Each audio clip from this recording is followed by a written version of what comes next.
Hey, everybody. Welcome back to the channel. Welcome back to Start to Continue YouTube channel. Thanks for coming back. This is the vinyl collection, looking through the record shelves, where we are going through our record collection, taking a look at everything that's inside, piece by piece. And that's what we do. We have some experts on that talk about some heavy hitter records, as well as there's a live chat. So if you want to pop in the live chat and say hi, that's a great way to do it. As I see Denise has already popped in the chat. How you doing, Denise? And even the link to get in the show, if you want to call in, is in the chat. So yeah, all you gotta do is click that and you can call in the show and say hi. There's all kinds of things you can do to get on this show and interact. It's a lot of fun times. So like I said, we'll be going through the record shelves. I will be your presenter and co-host for this. My name is Bill. And my stuff I look through, like this is an exploration of discovery for me. I've just pulled stuff I haven't seen maybe in years. So I'm not going to be all expert and knowledgeable about stuff. We're going to discover it fresh, you and me together with my friends on this stream. Now, the other guys, they got the deal. They got the brains, the know-how, the know-wherewithal, and they got some heavy-hitting records, and you'll see that stuff. It's also been, this is the last record store day drop of the year, happened today, so maybe we'll get some record store news too. But let me bring on the crew here. Who do we got? We got some regular favorites, some big-time vinyl experts are here. You know them. You love them. X Matt Bandy X, top corner. How are you? I'm good. So you said today was the last record store day drop, huh? Yes, it was. So I was in San Luis with my family earlier, running some errands, and we swung by. It's basically like a record shop / comic shop, and downstairs are comics, upstairs are records, and I went to pick up some comic books, and then I'm like, I'll go ahead and look up at the records real quick. And it was the most people I'd ever seen upstairs there before. Usually when I go up there, I'm the only one in there, maybe one other person. And I was like, what the hell are all these people doing here? I'd never seen that many people up there before. Granted, it wasn't a ton of people, but yeah, I guess that's probably why. That makes sense now. There you go. Yeah. And also joining us is Kevin from buriedonmars.com. Hello. Good to see you. How, you still got your voice? Are you still good? Yep, still good. Fairly awake, but he's been marathoning YouTube, guys. He's been all over the YouTubes. It's been fun to watch. Just had a 2-hour Fandango record. That's his podcast, Retro Fandango. That was fun. Right. Yeah, it was good times. You and your partner Rambox, and also you had a special guest star, Curtiss, who will be appearing on this show at some point too. So the two of you guys have already been on YouTube streaming for hours already. Yep. And we're so dedicated to this show, we're keeping it going. I appreciate it. Thank you very much for coming you're by. welcome. And thanks, Duke, for popping on by the live chat as well. Duke's here. He's still fingers crossed for the Dave Matthews content. It's gonna happen. I think I have Sarah's CDs upstairs if he wants me to show them. I can't tell you anything about them. Reward the guy. Come on. I'd have to go and get them. I purchased one Dave Matthews Band CD in my life, and it was for my sister on Christmas. Yeah, makes sense. Dave Matthews is in the news a little bit. I heard like he has his own channel on Sirius for some reason, even though Bob Dylan doesn't. Dave Matthews gets his own channel. Really? And he's done something on there. He's raising voter awareness or something. He's getting some kind of hype over there. They're replaying his stuff on Deep Track's channel as well. So there you go. There's some Dave Matthews. Did I ever tell you my Dave Matthews Band story? Here we go. Story? Did I ever tell you the story? Duke, strap in. No, I don't know a Dave Matthews story. Okay, so when I was living in Chicago, this was probably like 15, 16 years ago, Dave Matthews Band was playing a show in Chicago. And the story goes is that they were on their tour bus and they were crossing the Chicago River. And there is some bridges that come up and down in Chicago, and they have a grate that goes through it. So the story goes that the tour bus was going over the grate. They dumped their sewage or whatever, or their porta potty, and it nails people on a boat underneath. Dave Matthews always hitting his fans with the pure crap. Beautiful. So, yeah. That's good. That's a good story. Yeah. Duke said he has heard it. Oh, good. And Denise is here. She's also listening to a Fish concert while checking out the show. No on the Fish, Matt Bandy? Not a big fan. Really? I don't own any Fish, but I'll listen to them, and I've downloaded their stuff, their concerts and stuff, and I can really appreciate it. Their first record I've listened to a little bit. I forget the name of it, but I had a buddy whose brother was really into that band, and that record was enjoyable. Mm-hmm. Yeah. I mean, great concerts. Such good jam stuff. Golgi Apparatus. What was the name of that? It was silly. It was like, yeah, something Golgi Apparatus. You can put Fish on a Fish concert on at like a party, and people will be grooving for a little while, and then they'll start raising their eyebrows after a while. And go, what are we listening to? What has this been? What? So it's interesting. So I'm going to start with. I'm just going to plug some stuff as usual. I hope you guys checked out my unboxing of this huge Bob Dylan vinyl box set. This is a breakdown of unreleased tracks from his most, famous time of Highway 61, Bring It All Back Home, and Blonde on Blonde. Some massive outtakes here. We go through this box set and check it out. The lead designer and graphic illustrator for this package left some comments on that video, so check that out. That was kind of interesting. And my next Third Man Records vault item came in, so I can quickly show you this. You can see a more in-depth review of this package on the channel where I go through it. It's a nice 2-discer. It included a 7-incher and leads me to my vinyl adjacent start of today, the Johnny Cash. It was a concert, right? This release, it was a concert, a series of concerts that what's his face put on? Who's that huge record producer? Old guy. Anyways, I'm gapping. Anyways, he put on this series of concerts, big names every night. Johnny Cash was one of these nights. And Johnny Cash came out and played hit after hit after hit, all at the top of his game. And they filmed it, multicam, multi-channel film of it. It's never been released. The film never went out. It was just for like in-house stuff or, whatever.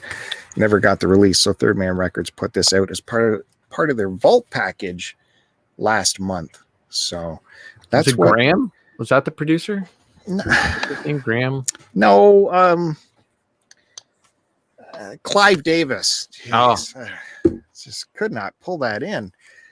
And so yeah, this is the heart of that package, is this DVD and the movie and the concert film. So check out that video to see more. And it's also shot in a highly secretive, fun location. So I give you another fun secret location that video is from.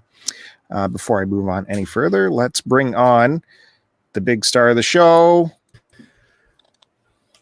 There's Curtiss. Slightly better lighting. Oh, it's good to see you, my friend. You got everything straightened out? You're good? Not at all, but glad to be here. Listen, is your lovely and talented better half Layla around? Because I would love to apologize to her on behalf of the Fandango folks for taking up so much of your time today. She's taking a bath right now. Which is why I got a hall pass to come on. Oh, okay. Yeah. So, well, send her my apologies for the Fandango people for taking up so much of your time. Bill, we actually scheduled our show so it wouldn't interfere with Layla's schedule, unlike this show is doing right now. Layla was out. She was having a hike. It was perfect. The timing worked great. Until now. Not this, though. Okay. Well, what can you do? What can you do? It was a good try, though, Bill. Good try. Damn it. Hello, everyone. How we doing out there? Everyone is doing good. They were excited to see you come on. So we're glad to have you. I can imagine. I don't know if I previewed what I'm going to be showing. We're going to finish off my Paul McCartney stuff, and then I have some Rolling Stone stuff in behind that. I don't know if we'll get to it. But when I start, when it comes back around to me, we will open up brand new stuff in cardboard here.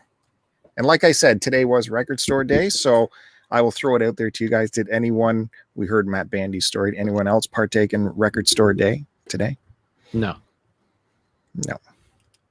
Here's I don't the like Record Store Day. Here's the headline. After being stung twice this year for Record Store Day, I did not go. I stayed home, and I stayed in bed. You know, my friend Deke stayed home as well, and he just ordered what he wanted off of Discogs.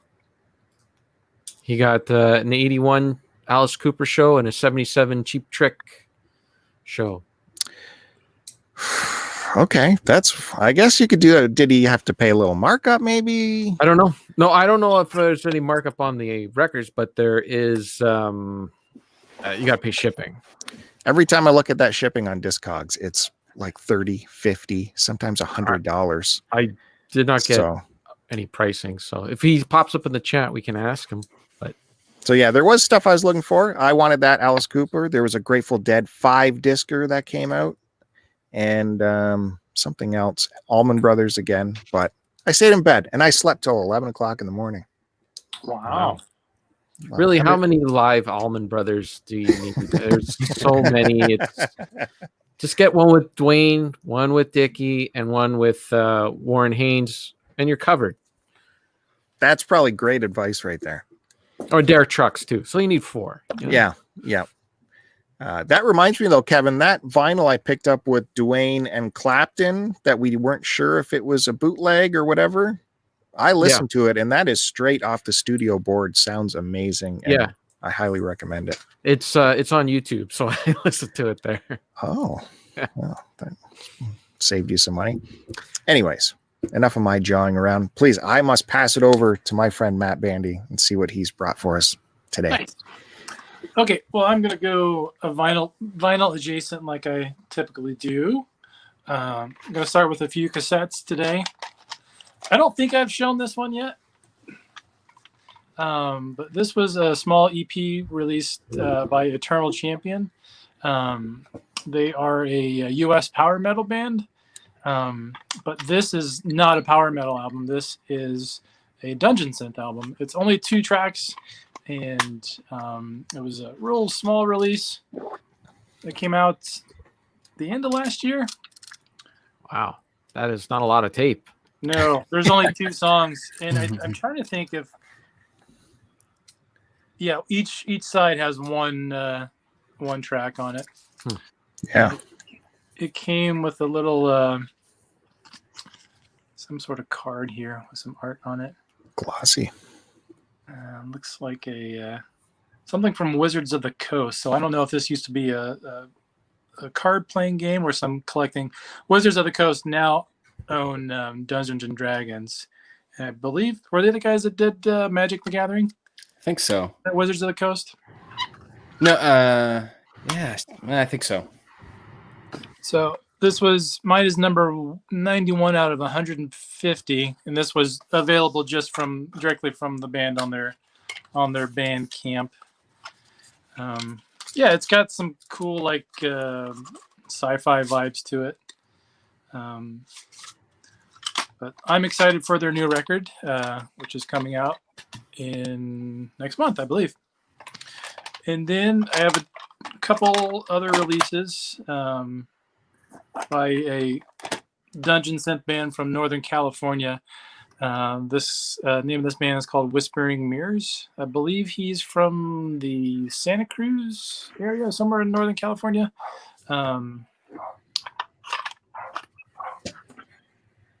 This is on white vinyl. White cassette. White cassette. Did I say vinyl? I apologize. Yeah. He's got the liner notes here. It says True Northern California Dungeon Synth. So this stuff is there's what, three tracks on this. This this is a good release. Very I don't know how to describe it. It's kind of hard to describe dungeon synth bands because a lot of them all kind of sound the same. But it's very kind of medieval sounding, real kind of relaxing and atmospheric. Matt, yes. Can I ask you, when you're listening to your dungeon synth, when you just pop it on, what are you doing during this? Like, what's the perfect time to put on some dungeon synth? Usually, if I'm cleaning house or if I'm is that code for something? No, it's not code for anything. Sometimes when I'm cooking or baking, I'll put it on. Or honestly, a lot of times when I'm doing like artwork type stuff, I'll put it on. It's really good music to have like in the background too, because a lot of it can be kind of repetitive or just really kind of atmospheric. That's a big description of any type of synth music or like dungeon synth. A lot of it's instrumental, right? Yeah, it's all instrumental. Some of it can be borderline kind of ambient. I think, was it Brian Eno had a good description of what ambient music should be. It's like you could have it on and be completely immersed in it, or just it be kind of also just in the background and not really paying any attention to it. So that's kind of a good description of it. And sometimes I'll listen to it before I go to bed, or just it's kind of like real soothing, kind of calming stuff. So yeah. And this was the other release from Whispering Mirrors. Just came out a few months ago. It's got this picture doesn't do it justice, but it's the painting that was done for this record. I've seen the full size of it. It's great. It's really cool. It looks definitely like a photo, but it's an oil painting. Yeah, this one's real good too. So if you want to check this stuff out. His Bandcamp, just whisperingmirrors.bandcamp.com, or just go to Bandcamp and search for Whispering Mirrors. This was released by Ancient Metal Records, which is a cassette only. Actually, I don't know if they're cassette only. I think they're doing some vinyl releases now out of Kentucky, of all places. And then I have a couple movies I'd like to show, or documentaries, actually. The first one is called Metal Headbanger's Journey. This is a film by Sam Dunn. Have any of you guys ever seen this? Yep. Oh, awesome. Have you seen like any of the? Do you have the DVD, or where have you seen it before? It was on our, because I think it's a Canadian film, so it was on our movie. Sam Dunn is Canadian, yeah. Yeah, and it was on our movie channels because it was Canadian content. They would just run it when it first came out. So I highly recommend owning the physical copy of it, because the extras on this thing is chock full of full interviews that only snippets made the movie, but there's like full interviews with Alice Cooper, the one with Dee Snider. I'm not a huge Twisted Sister fan, but he is hilarious, and there's a great full interview with Ronnie James Dio, and just like owning this is just for the extras is totally worth it. And there's you don't need to be a fan of Twisted Sister to listen to a Dee Snider interview, because he is a really deep and well thought out guy, and if you ever want to see the best Dee Snider video on YouTube, just check out his speech that he gave to MRC. It was Al Gore and Tipper Gore, who were ahead of this commission that was looking into the whole metal music, putting hidden messages into the songs to get kids to commit suicide. Yeah, it's basically kind of where the parental advisory stickers came from. It was from that. Yeah, and they had like John Denver was there, like on behalf of the musicians, and they were all under the impression that John Denver was going to be on their side, and he's like just railing against how he disagreed with the censorship.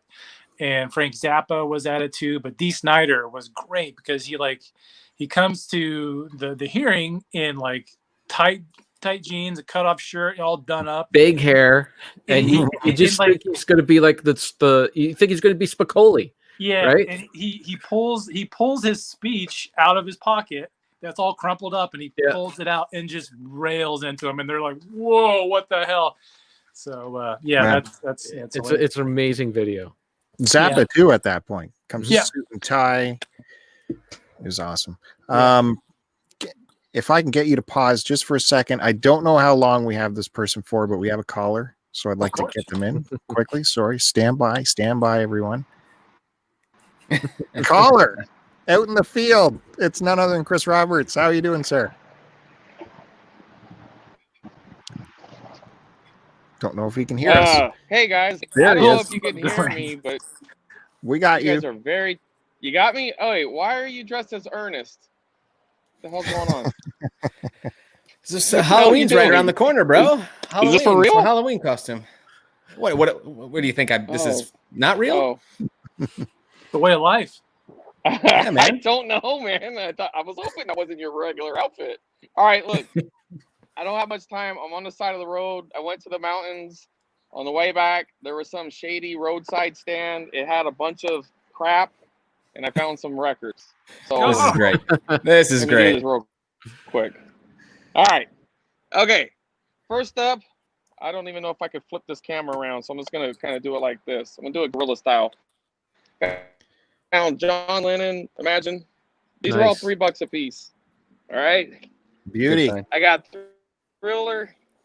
Nice. Michael Jackson. I got John Cougar Mellencamp.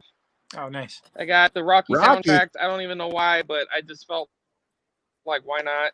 Sure. $3 a piece. Rocky 1, 2, and 3. I got Footloose. Ooh. Got Saturday Night Fever. I didn't even need it, but I already have it, so I don't know. Roberta Flack, Killing Me Softly, and Alice Cooper in this program. Rolling Stones, the Tour of the Americas, which apparently is like a $50 program, so that was nice of him.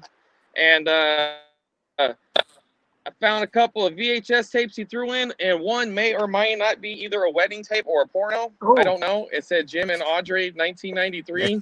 So, and ironically, the thing, it says STD on the tape, so I don't know what the hell. And then the Ewok Adventures. So, hey. Wow. There it is, guys. Sorry it's so guerrilla style. I forgot we were recording today, and I had a chance to go up to the mountains, went and saw Kings Canyon, just did some outside shit, almost died hiking up a trail. I forgot how out of shape I am, so. To drop but acid I have a up mask. No, I was, and I forgot it. I'm not even lying. I had some, and I forgot it. So, true story. Hey, Chris, Denise says hi to you, too. Your biggest fan. Mask. Hey, Denise. Sorry, I can't see the chat right now, but I miss you all. I'll definitely be in next week. I got some more albums from a yard sale a couple weeks back I haven't shown yet. So, hope you guys have a great show. Thanks for calling in, buddy. All right, guys. See you, Chris. All right. See ya, Ernest. See ya. See that? That's the kind of show this is. That's dedication. Yeah, dedication. Proper guess. And anyone can call in just like that. All you got to do is hit the link in the chat and pop in and say hi. It's no big deal. Get you on, get you off. Right? Matt Bandy, did you have anything further? Yeah, just another quick thing about this movie here. It also has a little bonus mini documentary on the Norwegian black metal scene that didn't make the theatrical release of it. So that's another good reason to have this, where they go to Norway and do a little history lesson of like the Norwegian black metal scene from the early to mid 90s. And then the other film I wanted to show was it's called American Hardcore. This was originally a book that they turned into a documentary series. This talks about American punk rock from I think it's 1980 to 1986. So it encompasses all the East Coast and West Coast scenes mostly. But this is another really good documentary. Even if you're not into punk rock, if you like music, check it out. Awesome. Actually, the metal documentary, those guys, they did a series, right? Am I right, Kevin? Yeah. Well, they did a metal series. I aired it. It was called Metal Evolution. Yeah. And yeah, that's another great series. That's more of a longer kind of in-depth breakdown of subgenres of heavy metal music. That's another great series too. Mm-hmm. Wonder what those guys are up to nowadays. Well, they have Banger TV. It's a YouTube channel that has a couple 100,000 subscribers, and they do weekly content. Yeah, it's really good. Awesome. Well, hey, all the viewers out there, don't forget to hit the likes just for that Chris Roberts stuff. Like, come on, hit the likes right now. And by the way, say hi to Mother Brain, who's watching this with Duke. She could watch it from another device and at least give us better stats, but you know, it all works too. Okay, Kevin, please. Okay, yeah. So my first item up for bids is the vinyl adjacent product. So, are any of you Tom Petty fans out there? Tom Petty? All right. Well, two of you are. Wow. No, not. Oh, what? Oh, geez. Oh, that's duh. Geez, Bill. So, one of my favorite Tom Petty albums is Wildflowers, one he did with Rick Rubin in the early 90s. Now, legend has it that he took a year and a half to record this album, and they had so much material that Tom Petty wanted to make a double album. But the record label said, we don't want to put out a double album because we want to make a ton of dough, and we know that your album will sell a hell of a lot more if it's just a single. So he had to cut the album in half. And one of the projects he always wanted to get to was to get that second album out. And now it has finally come out. I think his family put it out. So this just came out last week. It was in Amazon limbo for a little while.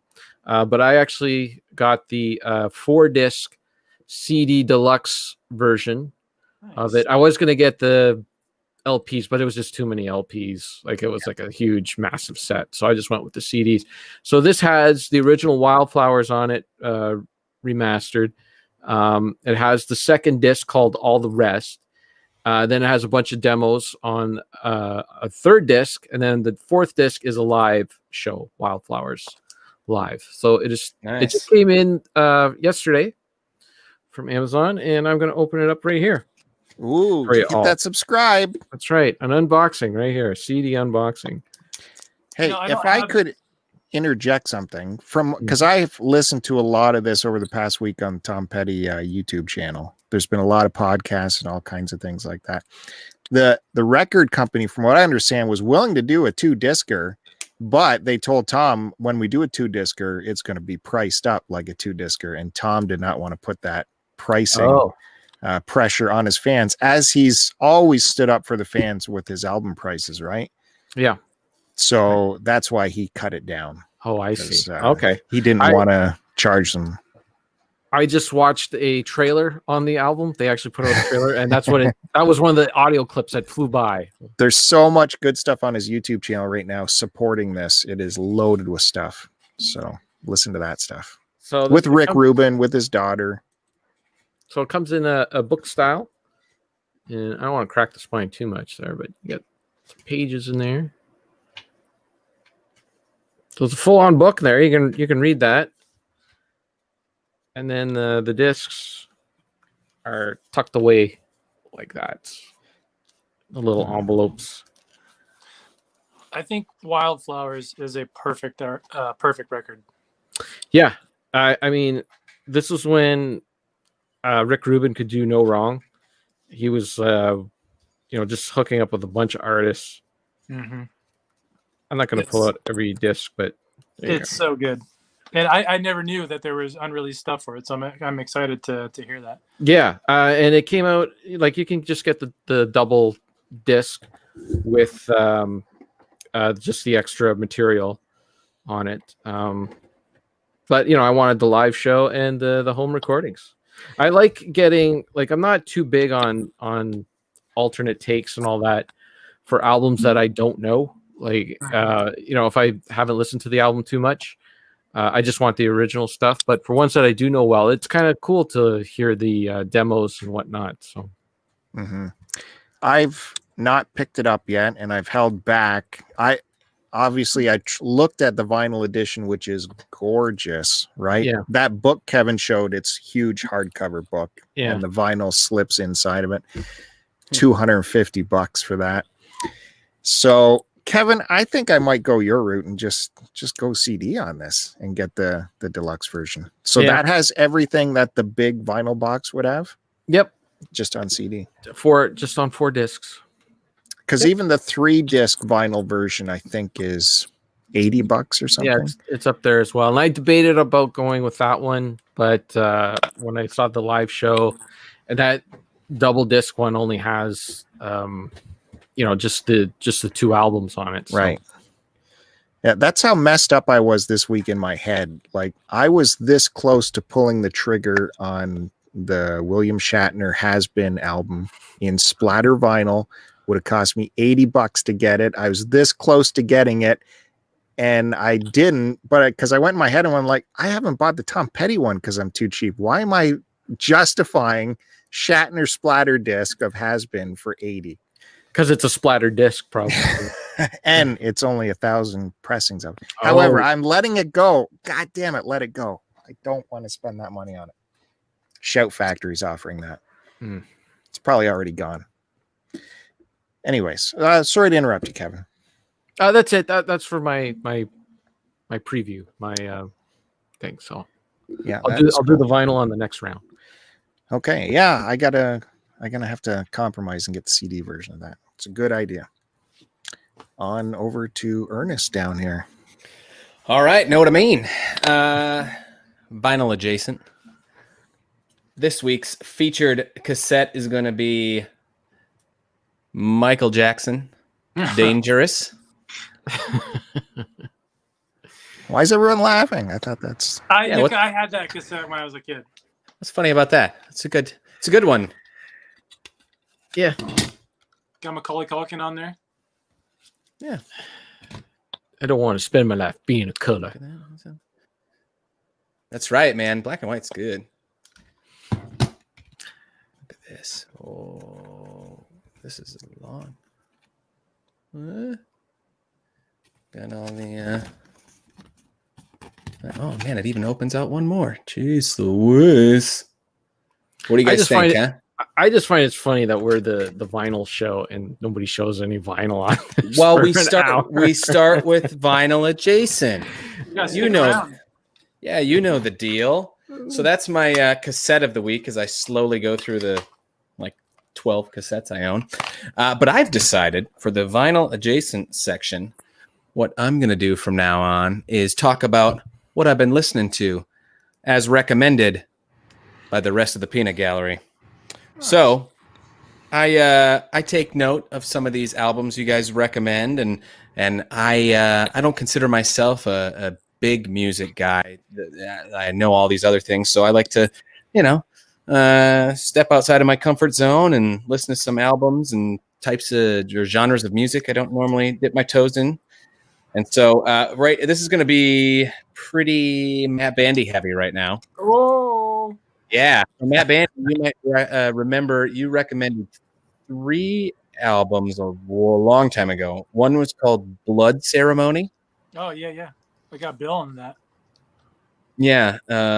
One was called, oh gosh, let's see, Witch Hazel, but it's like 2 Sojourn. Oh, yes. They have a new record coming out. Witch Hazel. Mm-hmm. And then Signs and Signifiers by J.D. McPherson. Yeah. So here's my quick review of those. Signs and Signifiers by J.D. That's right up my alley. Really dug that album. Blood Ceremony and the Witch Hazel one. Which one is it that has the chick singer? Is that Blood Ceremony? That's Blood Ceremony. Mm-hmm. Yeah, that one I was digging. That one's pretty good. It's not my cup of tea really, but I dug the singer. Which record did you listen to? Do you remember? It was just Blood Ceremony. Okay, that's the first LP. Yeah, I believe that was the one you recommended. And then the one that just didn't get to me was Witch Hazel. That one didn't do it for me. Yeah, sorry. What were we listening? Let me see. Was it Sojourn? Yeah. Oh, man. Really? You didn't like that one? Sorry, like bro. that. I like Sorry. that one, Bandy. Sorry. Ooh, thanks, Wasn't- kid. Wasn't doing it for me, but hey, That's I'm all willing Hey, to test I'm that. glad you. That's awesome. You listened to it. I'm surprised you like Blood Ceremony over Witch Hazel, though. Interesting. There you go. And then a couple more. I think maybe this was a couple shows ago. Kevin, you were talking about Pride and Glory, Yes. right? This one. Sorry. Yep. Oops. Yep. Yeah, Pride and that's Glory. the Zach Wild side project. Right. I'm meh on it, like half and half. Okay. The sound was all right. I wasn't a big fan of the singer. It's I Zach don't Wild.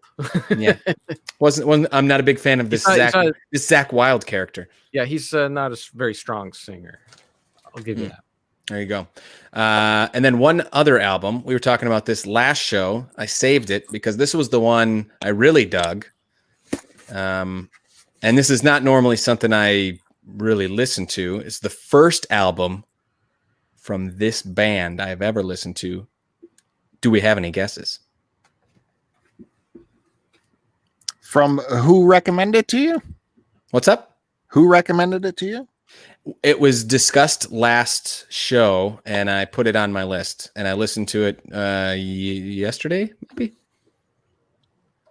I can't remember yesterday. Last week. Well, there was some debate over what was this band's best album, Oh, Iron Maiden. and we decided to go with Peace of Mind. Yes. There we go. Nice. And I'll tell you what, man, digging the Maiden. Yeah, huh? There you go. Who's the singer on that one? Bruce Dickinson.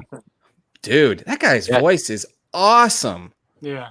Like that guy can wail. Check out his cover of Sabbath, Bloody Sabbath. Yeah. It's from the Black Sabbath tribute album. That was the first time I heard his voice, and it just blew me away. Yeah, his voice is just like one of those voices that just sticks with you. That's so good. So yeah, really dug that. I can finally take these off my list that I've been waiting to talk about forever. I just added Wildflowers. Because I like not listened to that record, Curtis. I like Tom Petty. I haven't listened to like a lot of his albums. It's so good. Yeah, You so probably know a bunch of songs on it because they're on the radio quite a bit. I was looking at the playlist and yeah, I recognize some. Yeah, You Don't Know How It Feels. Let's see what else. I don't know. Anyway, yeah. So that was what I listened to recently. Nice. So I'm gonna continue doing that. Keep taking tabs on stuff and see. I know Bandy. I mean, you throw out some really weird stuff I've never heard of, so it's fun to see. I'm you're all this dungeon synth and death metal and blood whatever.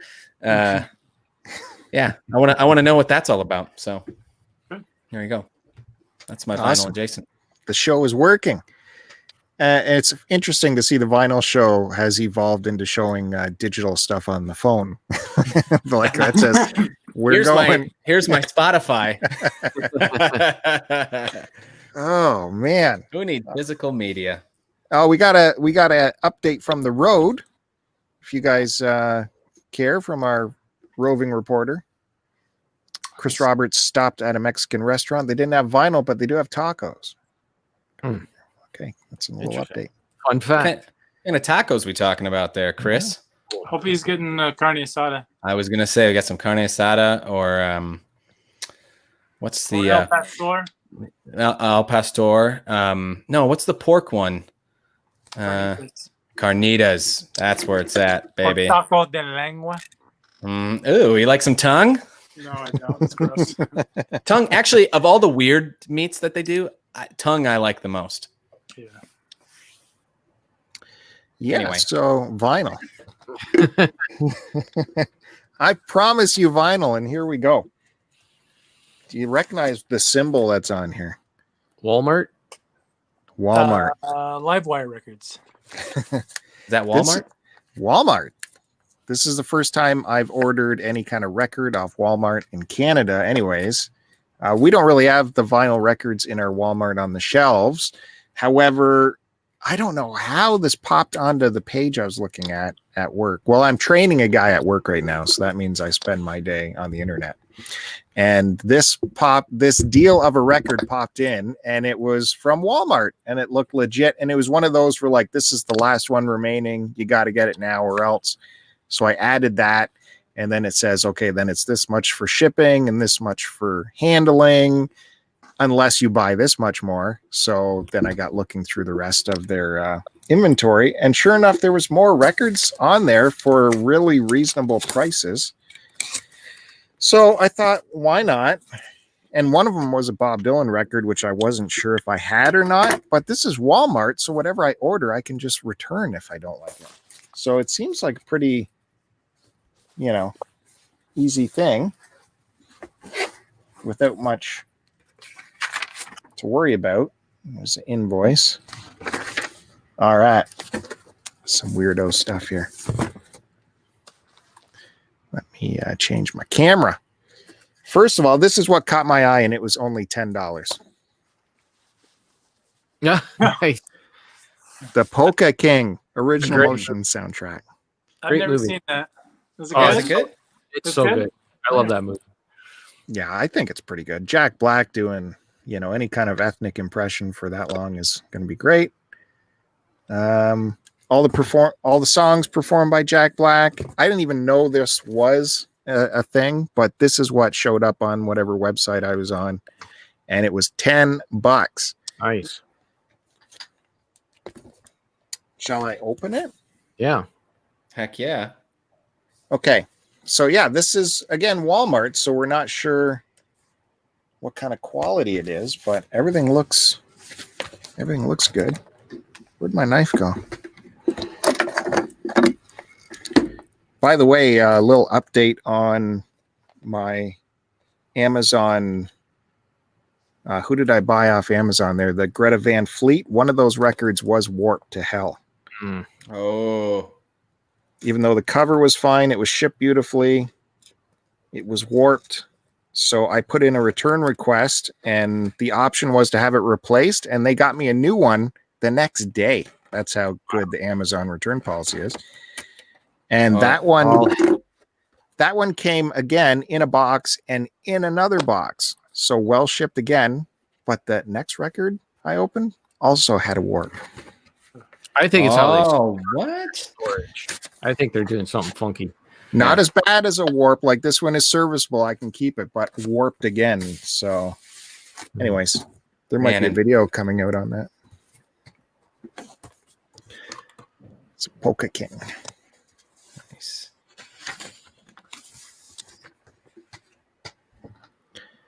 Just plain black. Everything looks good. Looks pretty straight. I don't see any problems with this. Should we hear a little bit of it? I'd love to. Yeah. Okay. I'm running out of room here. The actress in that movie with Jack Black, she's really good too. I can't remember her name, but I see her pop up in comedies once in a while. When did that movie come out? I have no recollection of it at all. Maybe 4 years ago. Really? Yeah. Let's find out. If you're, it's based on a true story. This guy would go around and he would just get into all these financial troubles and that, but everybody loved him because he had like just such a great personality and could play polka music very well. And he would just get people in all these money making schemes. 2017. There you go. It's on Netflix. Oh, nice. Well, here in Canada. Sold already. Ole, ole, ole, ole. Oladi, olala. Ole, ole, ole, ole. Oladi, olala.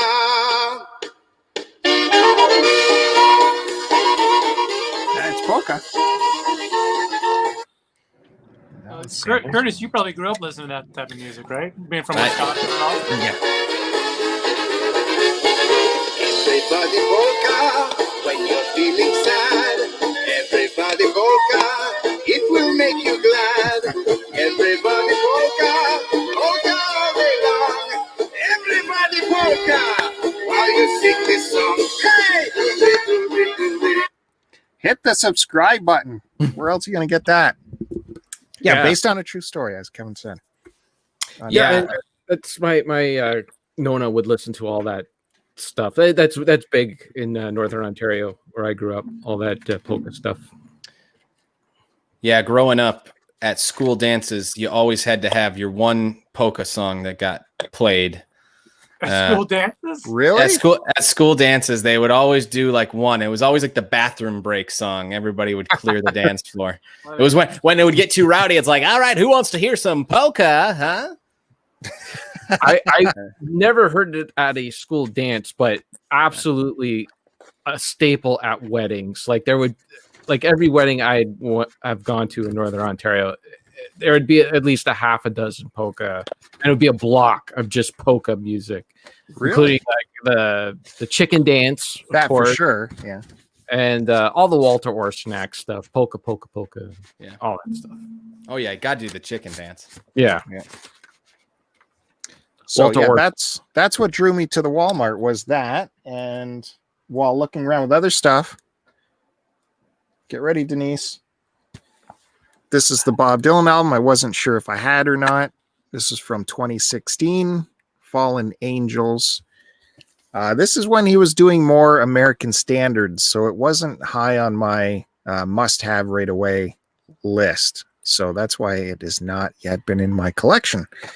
But it was on there for, I think, $16 or something. 17. So I thought it's a good time to get it. Where was this? At Walmart. This is still the Walmart website. Wow. So let's take a look at this. I know. They have a lot of records there and a lot of clearance records too. Is that like a mom and pop Canadian business or something? Walmart? Is that how you pronounce it? It's got a neat sleeve there. There's this band. And it's a nice heavy album. It's not flimsy. It's not a piece of garbage. That's what I was afraid of with these Walmart ones. They just be those super thin kind of, high volume pressings. But this seems to be like every other pressing. That's good to have.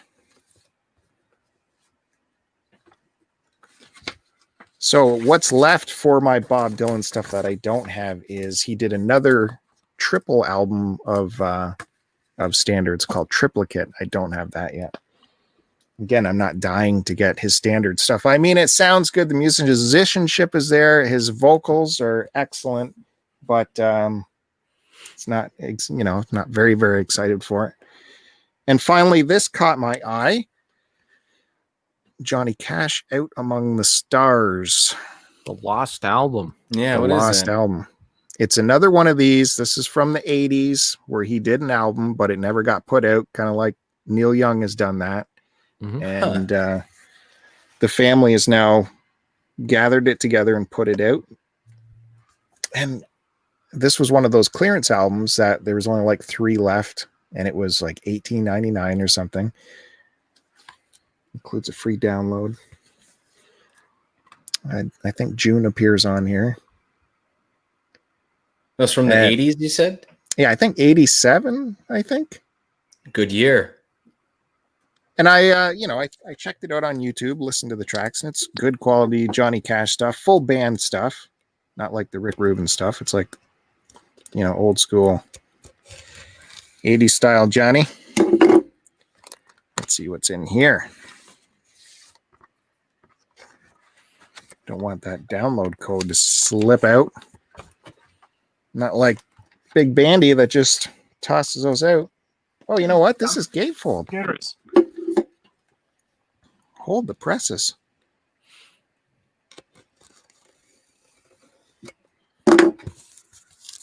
Take this right off. Look at that. Save that sticker from Kevin Rules. That's right.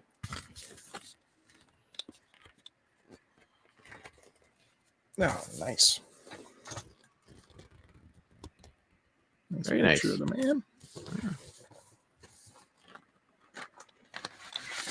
So why would someone? Why would he record a whole album and just scrap it? Never release it. I looked it up. I can't remember the story. You know my memory. Something about studios and Does that happen often?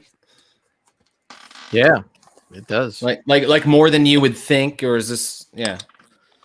Yeah, that's pretty crazy. Especially like the big artists that get when they do multi-record deals, and they have 6 albums that they need to do, and the music scene has changed, and they did the first 2 and they sold well, and then like album 3 and 4 might not have sold well, so it might be 2 more, and they just might make them record an album and never release it or whatever. Well, I will chance it with this crappy record player to give you a Hit us taste. with the good stuff, Bill. Yeah.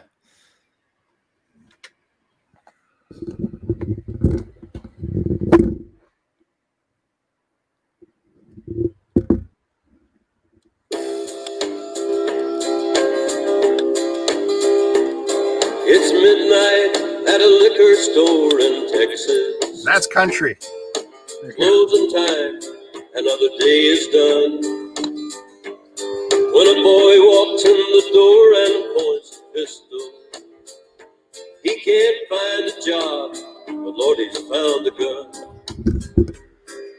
Man, how about that for Johnny Cash lyrics? Yeah, He's so good. I love Johnny Cash. and if he was black, he'd be shot. Dead. He can't find a paycheck, but he can find his gun. It's crazy. Who do you think has, or had, I suppose, the most unreleased recorded music after they died, like posthumously released, where you're just like, good Lord, this is just, it keeps going? I'm going to give you the guy with the shortest career with the most release. No, I got the answer. I got Jimi the Hendrix. answer. Jimi Hendrix is the answer. God Jimi damn it. Hendrix. Only around for about 5 years, released only 3 albums and 1 live album. And they just keep sending out all the stuff. But I mean, repackaging it. But not repackaging. Like, who had stuff that was like unreleased, sat in vaults for years, and then they died, then their family or estate or whatever releases stuff. Jimi Hendrix.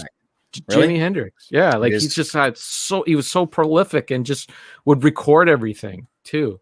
Like he was of that era, like where anything, like somebody comes over to jam and you just would record with them, and he would record like just tons of stuff, and that's where he improvised. He did all of his improvisation in the studio. So they have all the studio level recordings that, whereas a lot of other guys, there's a lot of stuff that's recorded, but it's like to a cassette tape or whatever. So it's not something that you could package and sell. Now, Kevin, did you just read that article that came out this week on that? No. Okay. I was going to send this to you. I think it was Ultimate Classic Guitar website or something. It's funny. Curtis asked this question because they just did an article about this. How many albums do you think are credited to Hendrix posthumously? I did read that, so I won't say. Okay. I'll let the other two. Does anyone want to guess? Like Kevin said, his career was what, 5 years? It was about 5 years, 3 albums, and 3 albums. Like 66 is when he started to like gain momentum in Britain, and they recorded his first album in 67. Then he died in 70 or 71. So, but there's only three albums and 1 live album that is original music. I have no idea. I'll throw out 17. Yeah. Bandy? I'm going to go, since you laughed at that, I'm going to go higher and say 25. It was over 80. Ooh, what? Yeah. What? Yeah. Over 80 albums? Yeah. Now a lot of that is repackaged material, right? Sure. So after he passed away, Reprise Records pretty much owned all the stuff, so they would just take and repackage it, and they just did that over and over and over again until 1995, when the family came in and said, no, we want, like, they went through a lot of legal battles and all that, and then they finally won the rights back to all of that material. Now, since the Reprise, they just like would throw out everything, right? Like, it just, like, it didn't matter what it was, they would just put it out there, and none of it made any sense. None of it was in like any sort of cohesion or anything. So the family started taking those albums and organizing them right, and then get like professionals to actually mix everything so it sounds right. Like, they actually got Eddie Kramer, who was his producer, who's still around, and did all of his original albums and go through and do all those music. So it is like kind of, a lot of it is the same material that has been already produced, but you can't even get like a lot of the older Reprise stuff. Like, it's all gone. Like, it never. And then the format too, right? There was a lot that was out on vinyl, and you can only fit, about 45 minutes on vinyl. And when it came out on CD, they just didn't take the vinyl, and they did that a little bit. They put just the vinyl on CD, but then Reprise just like, well, we could make more money if we put it on, give it a new title and put 60 minutes worth of music on here. Right. So there's like I have CDs like Voodoo Soup. That was one that came out in the just before, like they were kind of cranking out a bunch of stuff too, because they knew this lawsuit was coming and they were going to lose the right to it. So one of the last things they released was Voodoo Soup, which is just a bunch of rare tracks that weren't on any of his albums. You can't even get it anymore. But it's not. It's just like the original recordings. And since that, the family has gone and remastered them and repackaged them. So, wow. Yeah, if you want to check out that article, it's well done. They go through every album and tell you the story behind every one of those albums. Yeah, very in-depth. But another guy who's probably going to have a ton of stuff coming out within the next decade is Eddie Van Halen. So I just watched a little video that he did in the late 90s. And it was all the stuff that he had recorded, because he would record a ton of stuff, and he would put everything into a computer. Like, everything he recorded, it was on tape, and then he put into the computer what's on the tape. And then he lost his, the computer crashed or whatever. He lost everything on the hard drive. So this was in the late 90s. He had tons and tons, like just a wall full of tapes. And he had no idea what was on anything. So like, he grabbed like one tape, and all it said on the tape was 1983. So he took it and he played it down, and it was Right Now, which was a huge hit for him in 1991. But he wrote it in 1983. So there's like a lot of stuff that's just kind of all over the place, right? So, right, I believe his son Wolfgang, and I can't remember who the other guy is. Apparently they're going through all that archives material and organizing it and all that, and that's going to be stuff that's going to be coming out. Yeah, I bet. Of course, the Zappa vault is legendary, like for the amount of stuff he had. Actually, Zappa might have more than Hendrix, because Zappa was around for a long time, though. Like, in comparison, Zappa's got tons of stuff, man, tons. Yep. But again, Zappa was another guy who would just record in the studio all the time. Anytime, he was just constantly recording. Yeah, everything. All of his performances always be recording. Didn't Jack Black say that? Yeah. Always be recording. All right. Big thanks to Mother Brain, who did get on her own account to up our analytics on the live stream. So. And Steven Eider was here briefly before. I don't know if he's still here, but hello to him. Usually leaves for the cassettes. Yeah, that's right. The cassettes.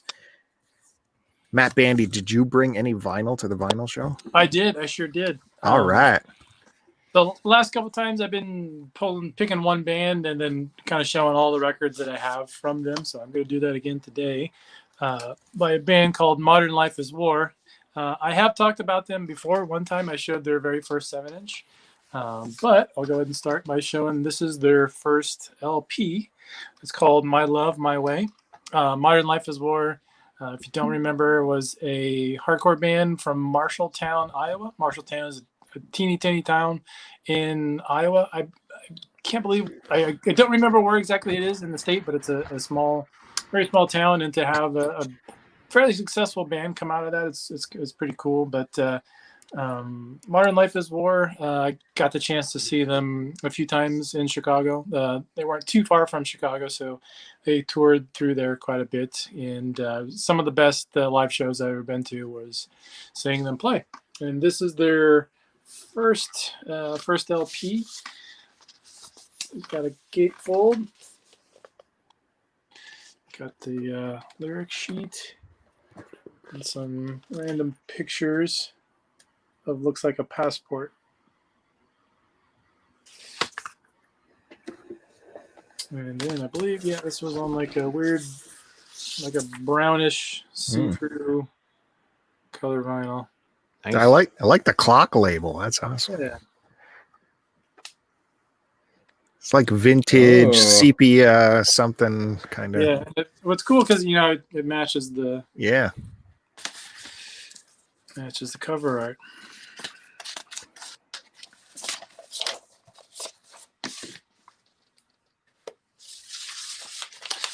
And they released after that, a few years after that, they released a record called Witness.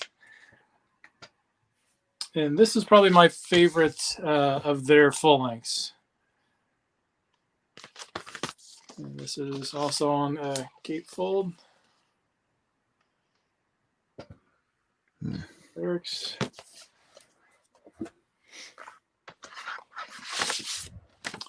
I remember, yeah, this was on a blue marble vinyl. Sweet. What kind This of music album- are we saying this is? Modern Life is War, they're described as or classified as a hardcore punk band. It's not straight ahead like hardcore punk. It's very the songwriting. It's very it's kind of hard to describe this band without not hearing them before. You think punk music, it's short, fast songs. These are too, but there's a lot more variety in these. The songwriting is on a whole nother level than just like simple punk rock music. But honestly, just go listen to the band, and that'll answer your question better than I can describe it through words. Wow.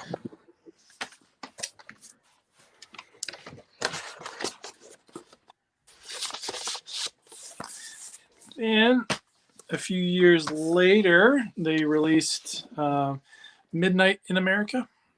And this is another gatefold. This pulls out to kind of show the Corncob head. corncob head. Yeah. Cool. Inside, you got some cool. Whoa. Here it's kind of hard Yeah. to. Where'd you say these guys were from? Iowa. Iowa, of course. So the cob heads, yeah. That makes sense with the corn, yeah. And this is on like a black gray. Wow. That's like Joe's floors. There you go. Nice. Yeah.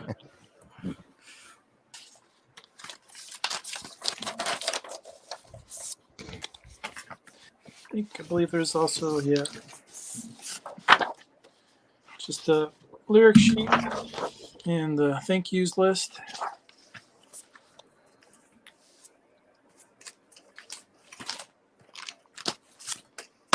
And then this is a live recording that they put out on WLUW, which was a radio show out of Chicago. And I think this was a split release. So on one side you had the 2 tracks from Modern Life is War, and the other track you had the tracks from Kill Your Idols. Well, Kill Your Idols were a punk band from Boston, Massachusetts. And this is on clear blue. Ooh. Got the side with Kill Your Idols and the side with Modern Life is War. Got a stamp by Lifeline Records. Shout out to my buddy Joe.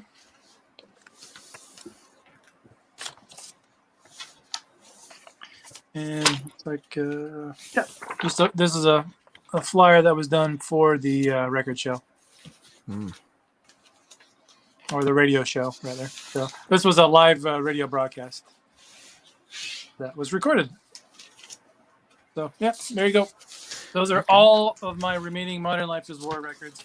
If you are going to start listening to this band, or I would recommend this record here, Witness. This and the first 7-inch is a good place to start. Modern Life is War, Witness. Witness, yeah. Now, I meant to ask you your first time around with the Bandcamp stuff again. Like you have these super low number collectible stuff from Bandcamp. Do you like set up notifications so you're instantly aware when this stuff how do you get under 100, you know? Well, usually a lot of times, you know, there's not always that many people clamoring to get the release, you know? But I'll get email notifications. If I follow a band on Bandcamp and they are going to release something, I'll get an email saying that they're going to, or just through different record labels saying, hey, we're going to release this. So just always, every day I'm checking stuff. So. All right, so you can follow people on there to get notifications. Again, I looked up stuff on there. Again, shipping just doubles the price, so it's rough. Yeah, I followed Witch Hazel, and I've been getting nothing but notifications because I got a new album coming out. Yeah. All right. Okay, Kevin, what are you going to wow us with? I don't know if it'll wow you, but I have some Jethro Tull here. No, I'm just going to wow me. So this is Aqualung. I'm pretty sure Bill showed this before, but this is a nice copy. Hey, nice. We haven't shown that yet. Oh, I showed it. Did you? Okay. Yeah. I see. I have that record. Mine is not a gatefold. Yeah, I don't remember a gatefold either because that looks brand new to me. I think Sarah just picked this up at a record show. She's actually the Jethro Tull. Like I like Jethro Tull, but she's a bigger fan, I guess. Did yours have the insert too with the had lyrics? That? Yeah. Okay. Okay. Oh, okay. Yeah, it's kind of disappointing or annoying that there's different pressings. You just make them all come out with the gatefold, so you don't have nothing down. But this was a really nice copy. A lot of times you see Roach copies out there, but this one is nice label in there, and it's good. It's good. It's good. So yeah, you need Aqualung. That's got all the good stuff on it. If you're gonna get one Jethro Tull album, Curtiss, get Aqualung. I was just about to ask you that. That's I have meant to get a Jethro Tull. I'm not a big Jethro Tull guy, but I do like a little Jethro from every now and then. Aqualung and Stand Up, I believe those are the two. And Sarah got this one. She asked me if she should get it, and I said, well, if you want it, get it. And it's a Jethro Tull's original masters. It's just the greatest hits. When I found it was just the greatest hits, I'm like, why would you get that? We got Aqualung. You don't. I don't know. Whatever. Sometimes greatest. I mean, are you against greatest hits? I'm not against greatest hits. It's just there are certain artists that if you're going to collect all the albums, what do you need the greatest hits for? That's true. But she wanted this one. I got such a bad memory. Oh, there you go. Look at this. Oh, wow. You got the gatefold on there. Jesus Christ. Worst memory ever. You're slipping, Bill. You're slipping in your old age. I gotta get medication or something.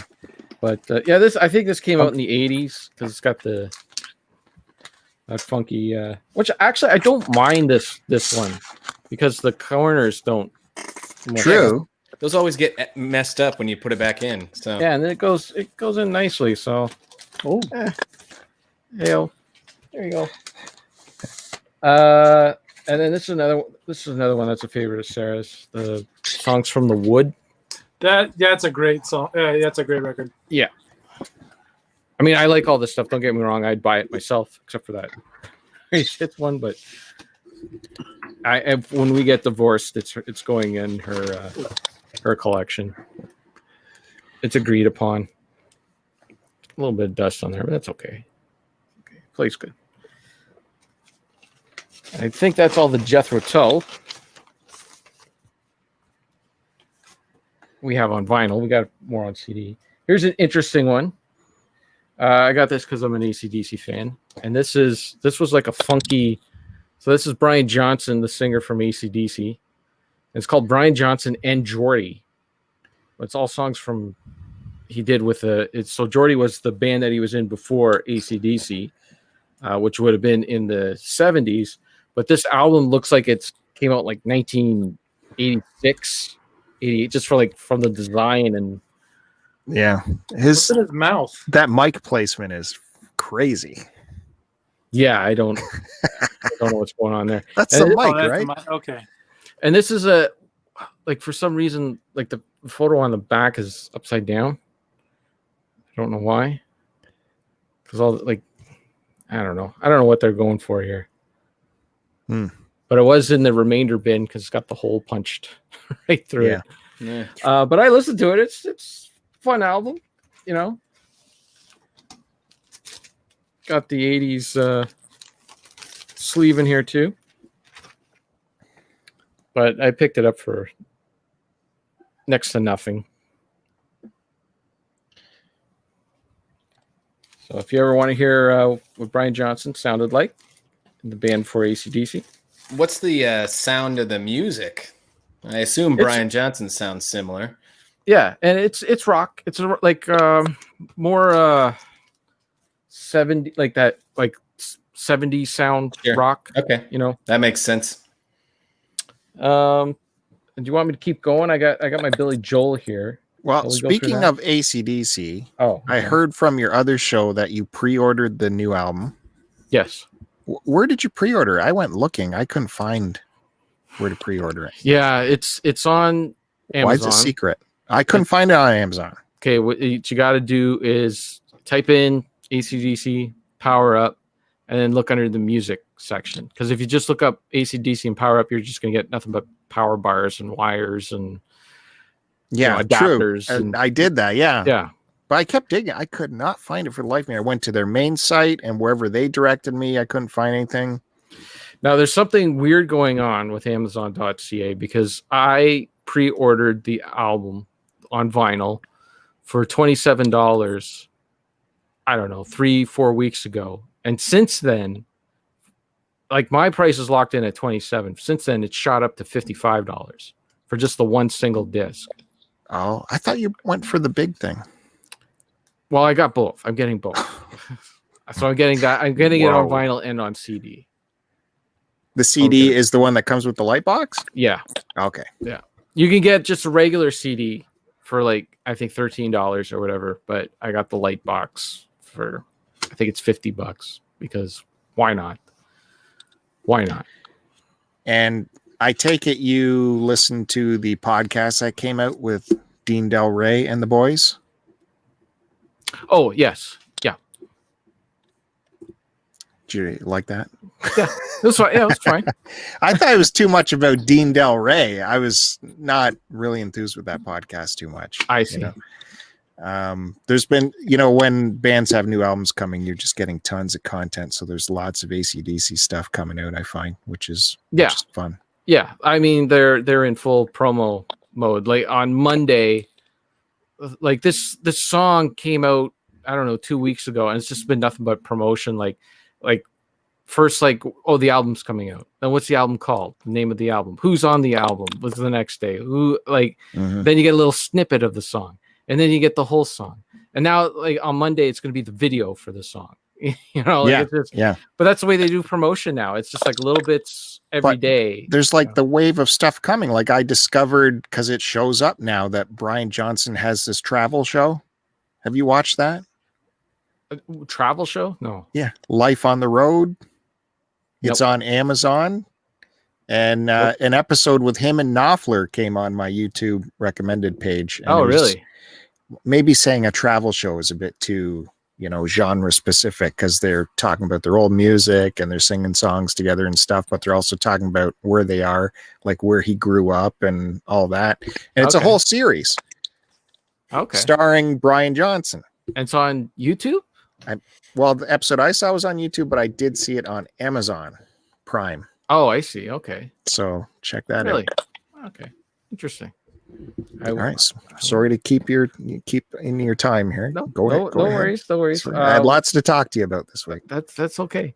We'll just rip through the Billy Joel stuff. Yeah. So I got Innocent Man, but Curtis showed this last week. Stole Great album, though. Still it a is great album. Good times. Good times. And don't ignore the prices on here, because Sarah and I got these for dirt cheap. We went to one place in Montreal and we just grabbed a bunch of Billy Joel, and he offered us a really good price.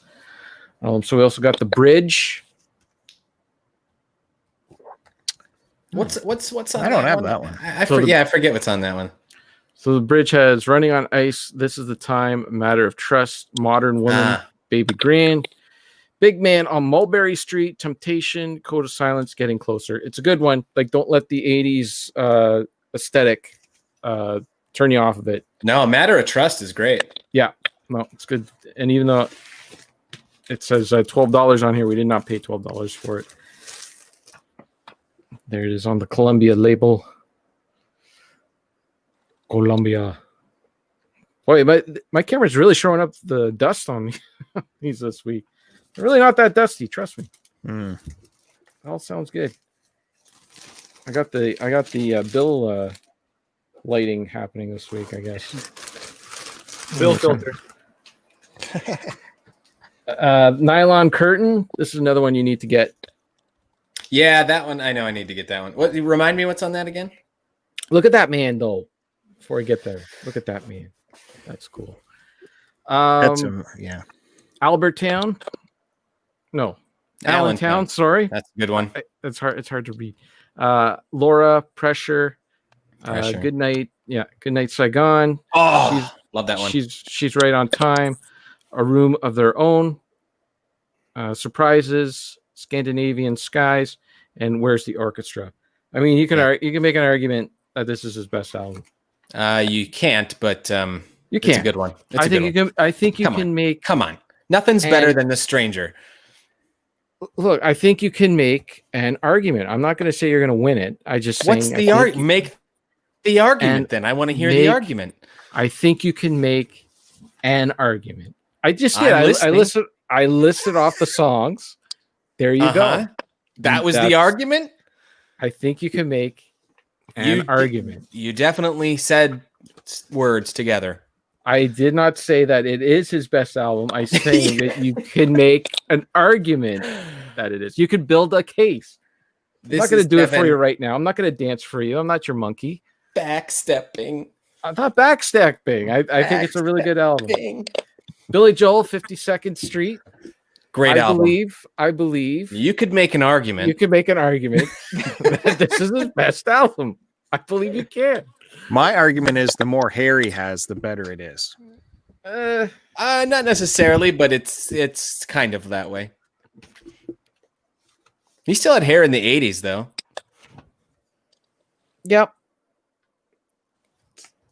There's a band.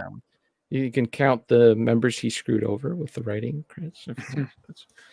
Anyways. And finally, we got Street Life Serenade. Ooh. You could make an argument. You could. With just this shot alone. Look at all that hair. That shot right there, that's an argument for the best photo he's ever taken. Oh. Is there a hole in his crotch there? Okay, what's on that one? What do we got here? Boy, the writing gets smaller and smaller as we go. Street Life Serenade. Los Angelinos. The Great Suburban Showdown. Rule Bear Rag. Roberts. The Entertainer. There you go. There's your Entertainer. Yep. The Last of the Big Time Spenders. Weekend Song. Souvenir. The Mexican Connection. So he must have did that That must be, what is that? Early 70s? This is 1974. Yeah, because he was in LA. That was like hit one of his LA albums before. Boy, this one smells like cigs. Whew, that's some cigarette smell in there. But wasn't Bill, were you the one asking which one has the entertainer? Yeah. Yep. I thought it was This is Piano one. Man. I guess it's that one. This is the one. So you can make an argument right there. I don't think Curtis knows what the expression of what you can make an argument means. No, I understand. You I have don't think you proven your understand. point. You've proven your point. Okay, that's it for the Billy Joel. Well, you could make an argument that not only do we have one major film star on this show, but we now welcome 2 film stars. Oh my goodness. Yes. Used to Yes. date Billy Joel in the 70s. Billy, what was his name? Oh, okay. Fantastic. There you go. Well, that's a good segue for what I'm going to show today because I teased it last time. And we went through my Billy Joel. Now we're going to go through. Sorry.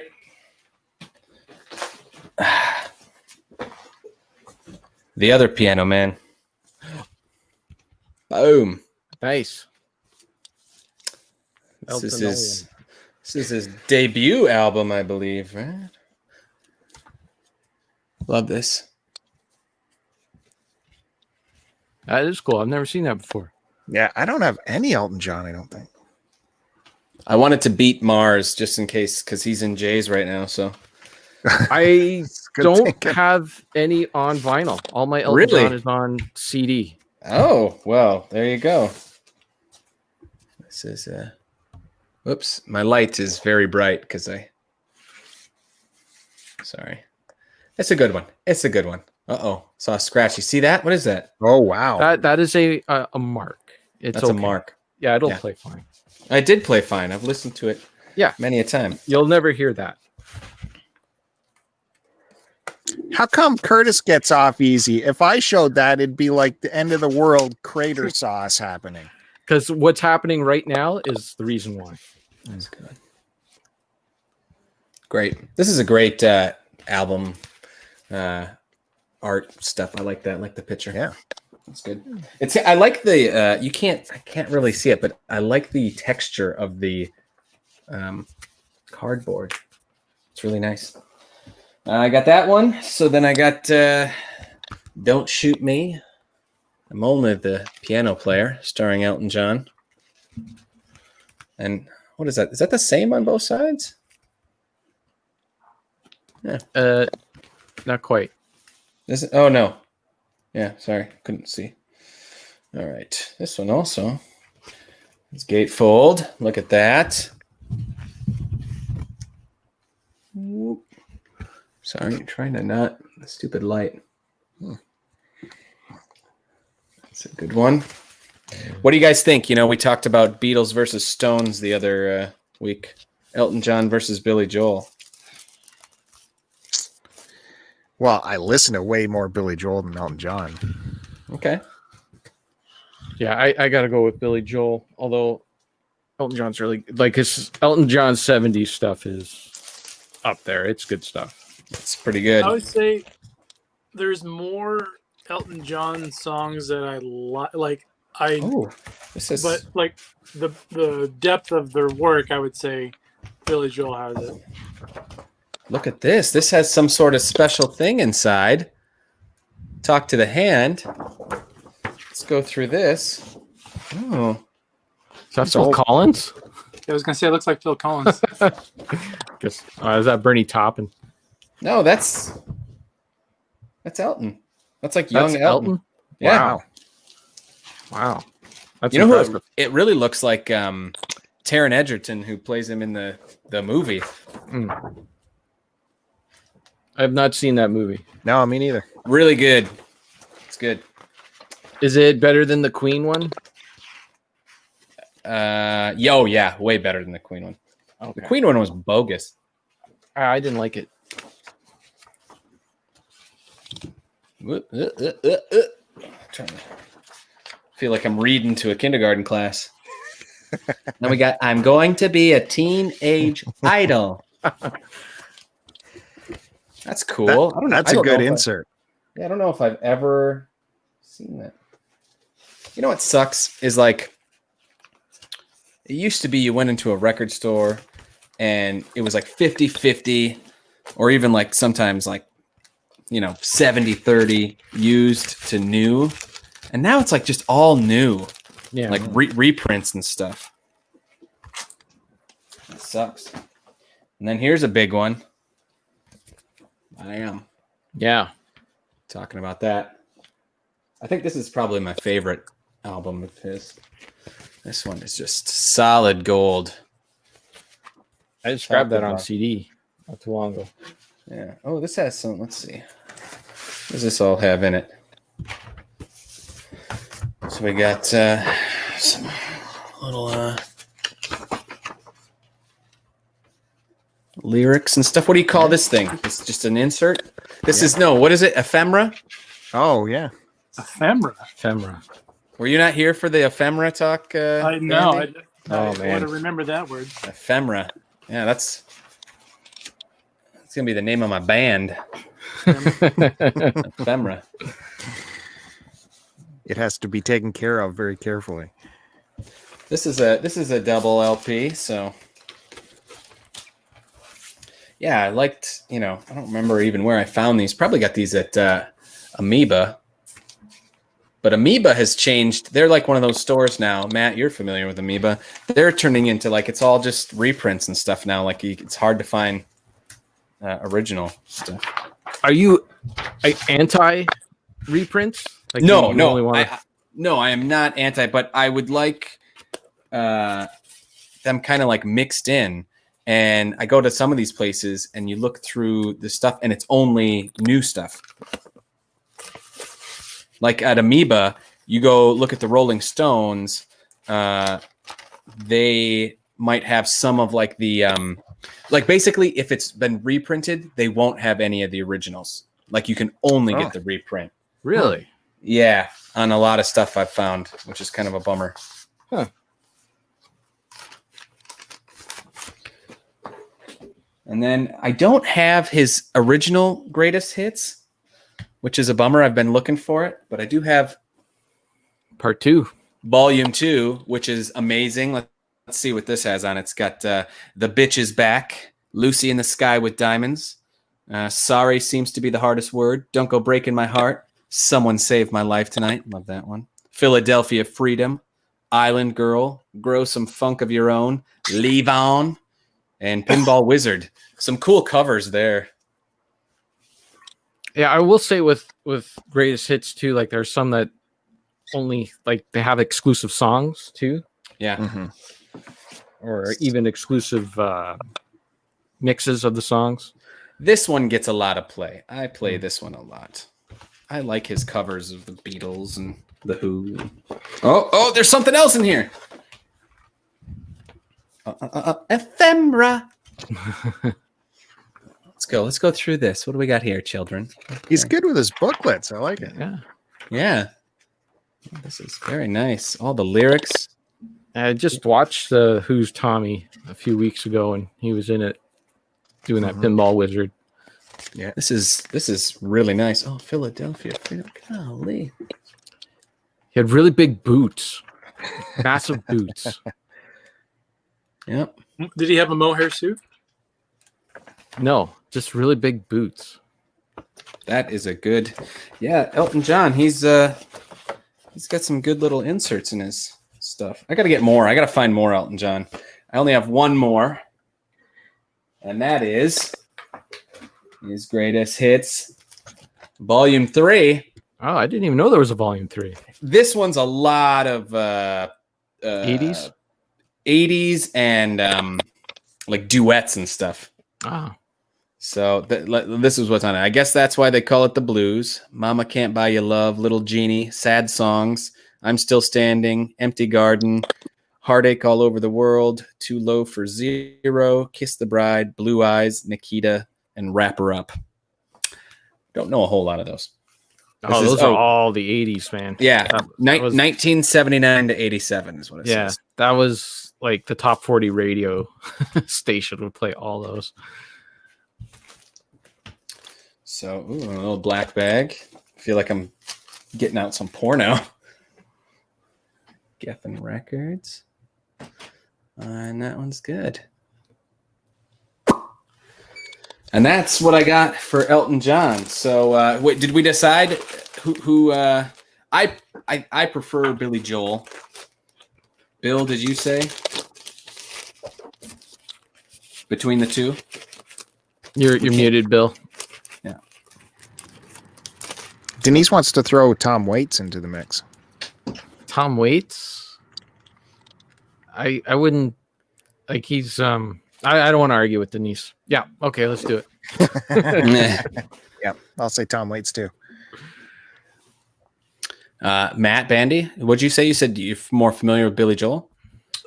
No, I kind of changed my mind. I'm gonna go Elton. Oh, okay. Fair When enough. you rhymed off that Greatest Hits Volume 2 tracks, like, And I mean, that's Wow. missing, like, Greatest Hits Volume 1 really Yeah. has the big one. That's going to have, like, Your Song and Tiny Dancer and Crocodile Rock and, you know. well, the Retro Rocket Nonsense Man. crew is saying Billy Joel over Elton as well. Oh, Yeah, I gotta go with Billy. yeah. Finally, I Ugly is here. Oh, Can we highlight their comment? That was a good one. Is that necessary? Yeah, we go with anything on this show. There you go. We'll take all the crazies. I like the first one. Fart in my mouth. Oh, isolate that. Oh boy. Billy. Oh, retro nonsense. Yeah, Billy. All right. So I guess we're back to me. But you know what? Curtis, you've got me going on the Elton John. I think I'm gonna look for his stuff because those releases were jam full of goodies too. Not Yeah. to mention the music. I like lot goodies. of Ephemera? Ephemera. I'm continue. Sorry. I don't know if we're using that technically correctly. I did look up what ephemera meant. Check it out. Hey Siri, what is the definition of ephemera? Ephemera means things that exist or are used or enjoyed for only a short time. Okay. So, but Yeah, it does like go on to say, handbills.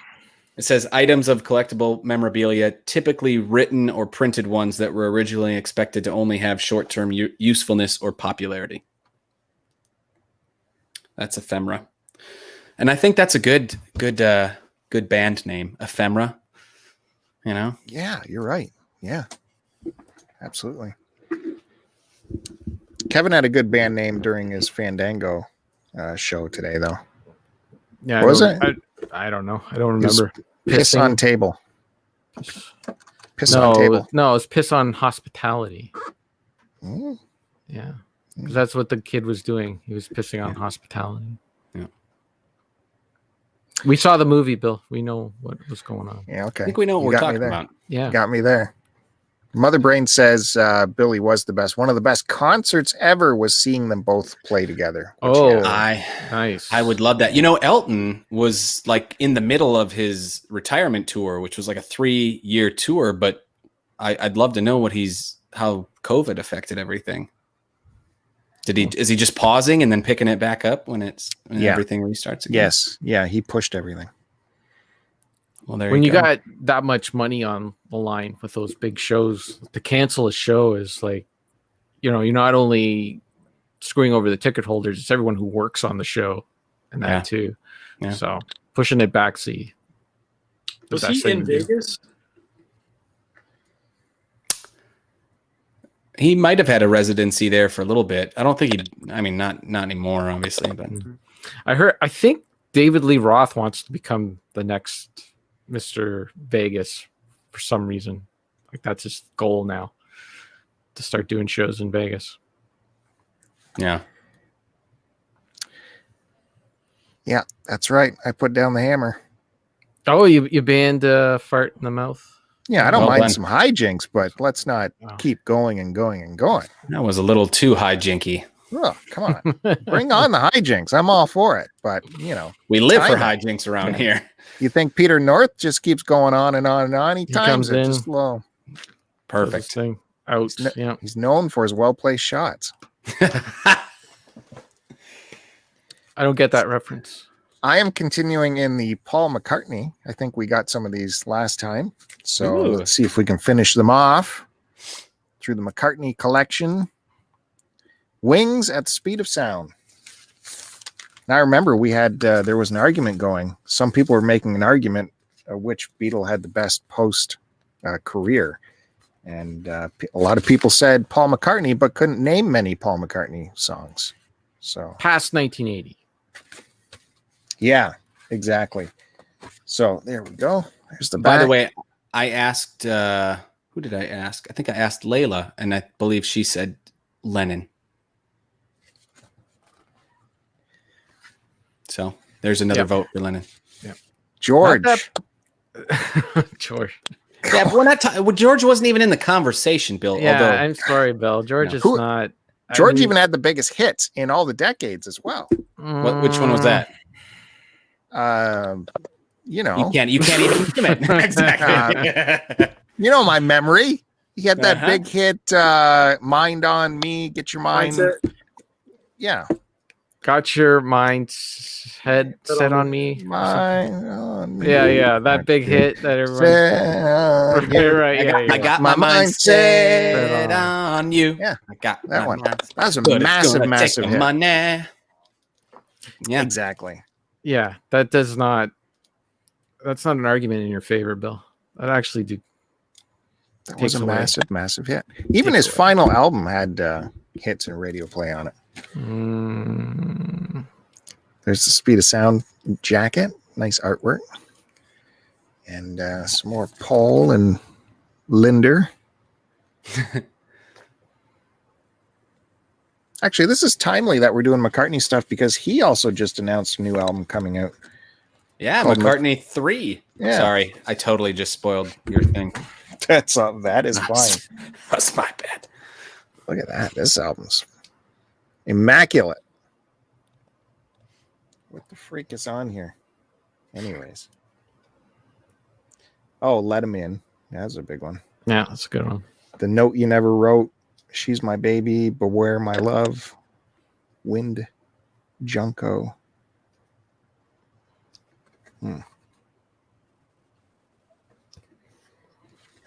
So there's Wings at the Speed of Sound. So this, latest McCartney album is significant because it's all him doing everything again, much like his very first album.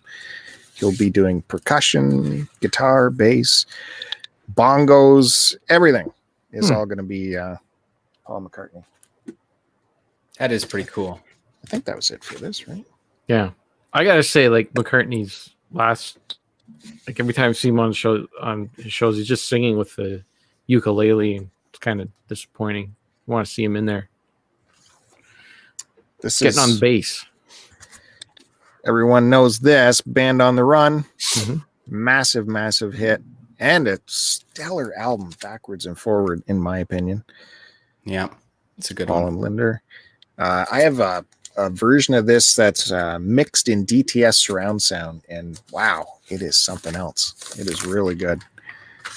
Have you listened to it in surround sound? Yeah, absolutely. You just sit in the middle of the room and just it's all happening. Band on the Run, Jet, Bluebird, Let Me Roll It, Helen Wheels. That's a great one. Got another sleeve or jacket in here. What album is Uncle Albert on?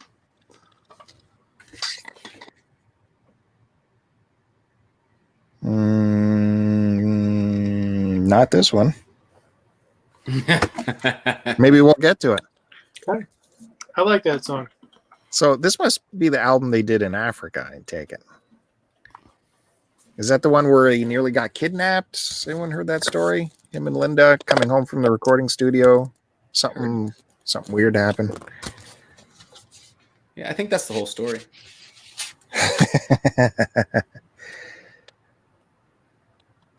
Anyways, I totally recommend getting this one. It's a great listen all the way through. I do have that one. Sorry, sometimes I just feel like it's just me and you talking, Bill. Yeah. I forget that we're doing the whole thing. Bandy gets pretty mesmerized by me a lot, so you gotta. Denise goes on to say, she mentions the Traveling Wilburys, right? So obviously there puts George up again into another huge spot. How about give my regards to Broad Street? Don't know that one.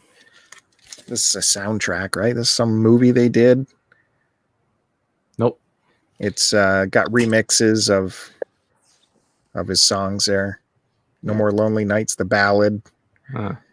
Yesterday, Here, There, and Everywhere. Huh. Yeah, I think this was some kind of movie. There's Paul as a something.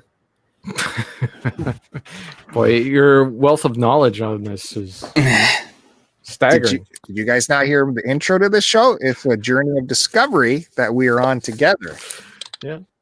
I was just complimenting you. I never commit to having any details. You know, they were really lucky that after Paul McCartney died in that car crash, the replacement that they found was so talented to go on to have this massive career on his own.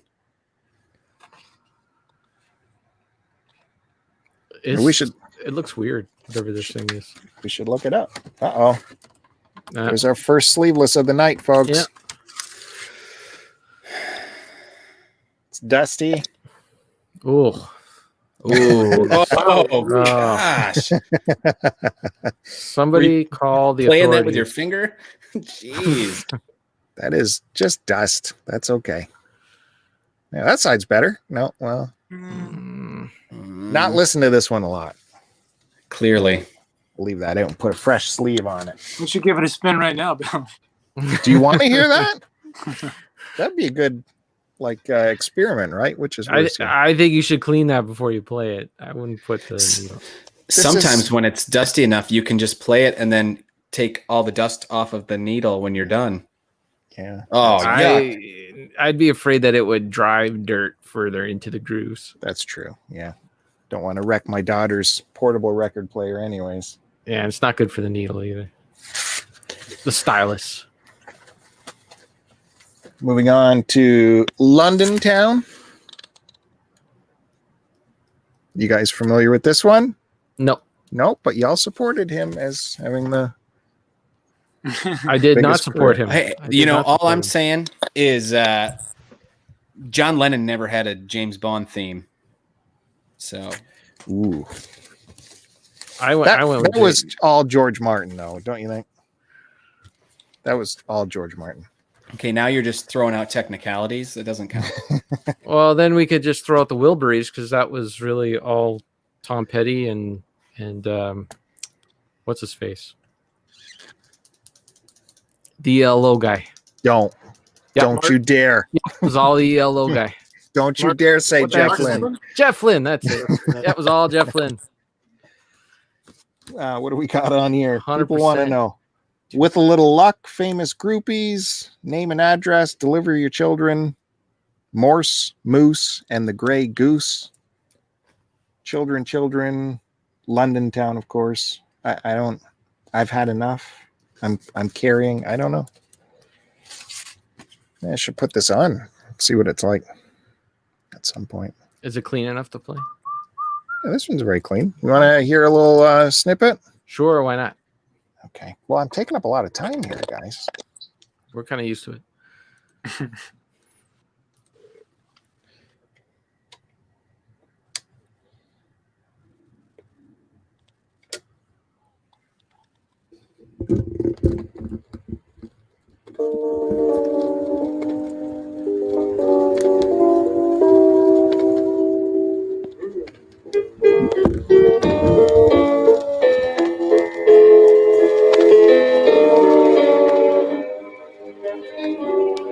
My strings. Sounds like the theme song for a show. Walking down the sidewalk on a purple haunted by a barker, playing the simple tune upon his flute. Toot, toot, toot, toot. Silver rain was... Yeah. Mm-hmm. Yeah. Let's try again.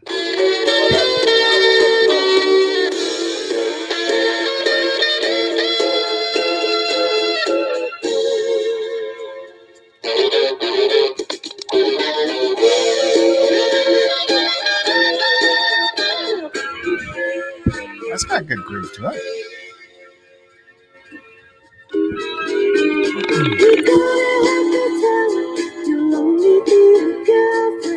Oh, that's Linda. Yep. You could make an argument. You could. You could make an argument. That had a great groove until that vocal came in. That's called Girlfriend from Wings on London Town.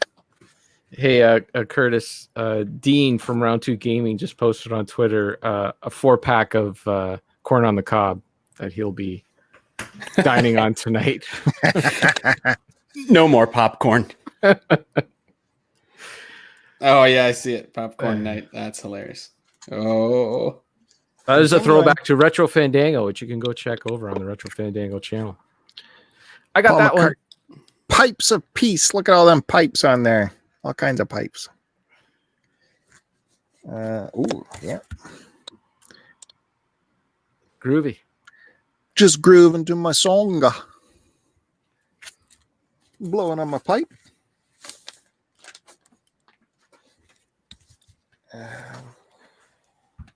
Oh, yeah. Pipes of Peace, say, the other me. Keep undercover so bad.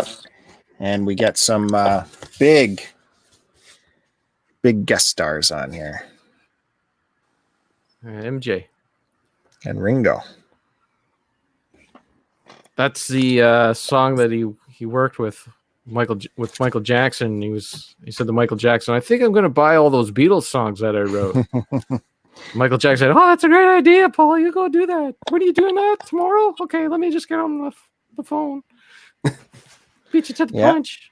Yeah. That was my Michael Jackson impression, by the way. I gathered that. Yeah. Well, that sounds like how Paul does. He tells that story quite a bit. He's not afraid to tell that story.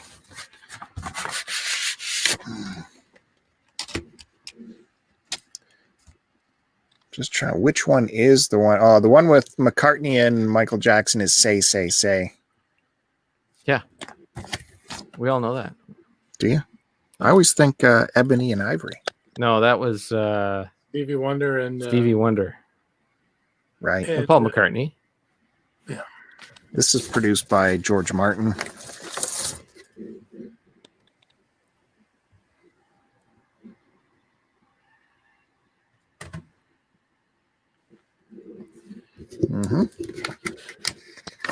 What year are we talking here? I'm going to say 82.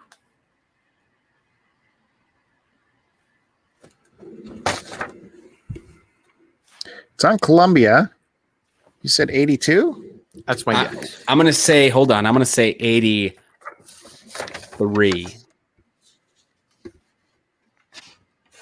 Matt Bandy, you want to try? hell, 81. Golly. You were all right there. The winner is 83. Wow. Glad I didn't make a bet. That's all I'm going to say. Glad I didn't make a bet. Okay, last McCartney. Happens to be Paul McCartney, Tug of War. And I was talking about Ebony and Ivory, and that is on this one. And this is, again, George Martin producing. Duke is trying to convince us that 1983 was the year he was born, but I know that is not true. I very much know that's not true. There's our jacket. The lyrics.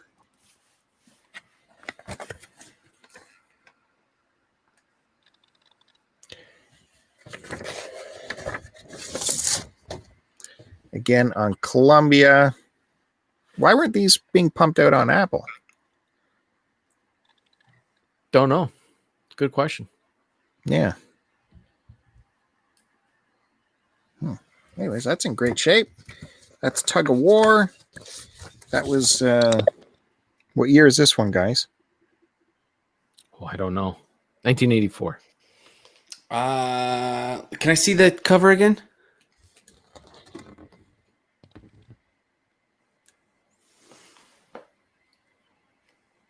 '87. 79. Are we doing prices right where if you're over? No, we're just trying to. Whoever got it right. It's 82. So Oh. the year previous. The year I was born. Yeah. Okay. And with that, that is my McCartney albums. I hope to have more this year on Record Store Day Drop 2, but it wasn't there when I went to get it. So, alas, this is it for my McCartney. So I will leave. That's it for me for today. We'll get to some the Rolling Stones collection next time, I guess. But there's still more time in this show, so don't stick around. We still got more. Still got Big Bandy coming up. All right. What do you got for us? I'll show a couple records here. Go ahead and start with this here. A band from, I think they're from Pennsylvania, called Think I Care. And you got Jack Nicholson on there from The Shining, obviously. Name of this record is Draw the Lines. The track's on the back. Think I Care. We're a hardcore band. They kind of started off as more like a kind of a live shot of like more of a power violence, and I've talked about that on the show before. And you got lyric sheet on here, and yeah, this is on green vinyl.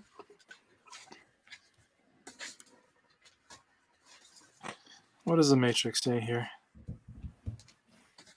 It says, let's put the hard back in this hardcore. Okay, here you go. Oh. So this was, I believe, their first 7-inch or their first EP. And then after that, they came out with this record, which is a great record.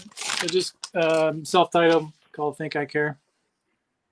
This was their first full length. I don't know if Pusshead did the. You guys familiar with who Pusshead is? Oh, yeah. Metallica guy. I mean, Yeah. who isn't? Yeah. He does the artwork for Metallica. Black. I don't know if that's a Pusshead. It kind of looks like a Pusshead skull, but not sure if he ever did the artwork for this band or not.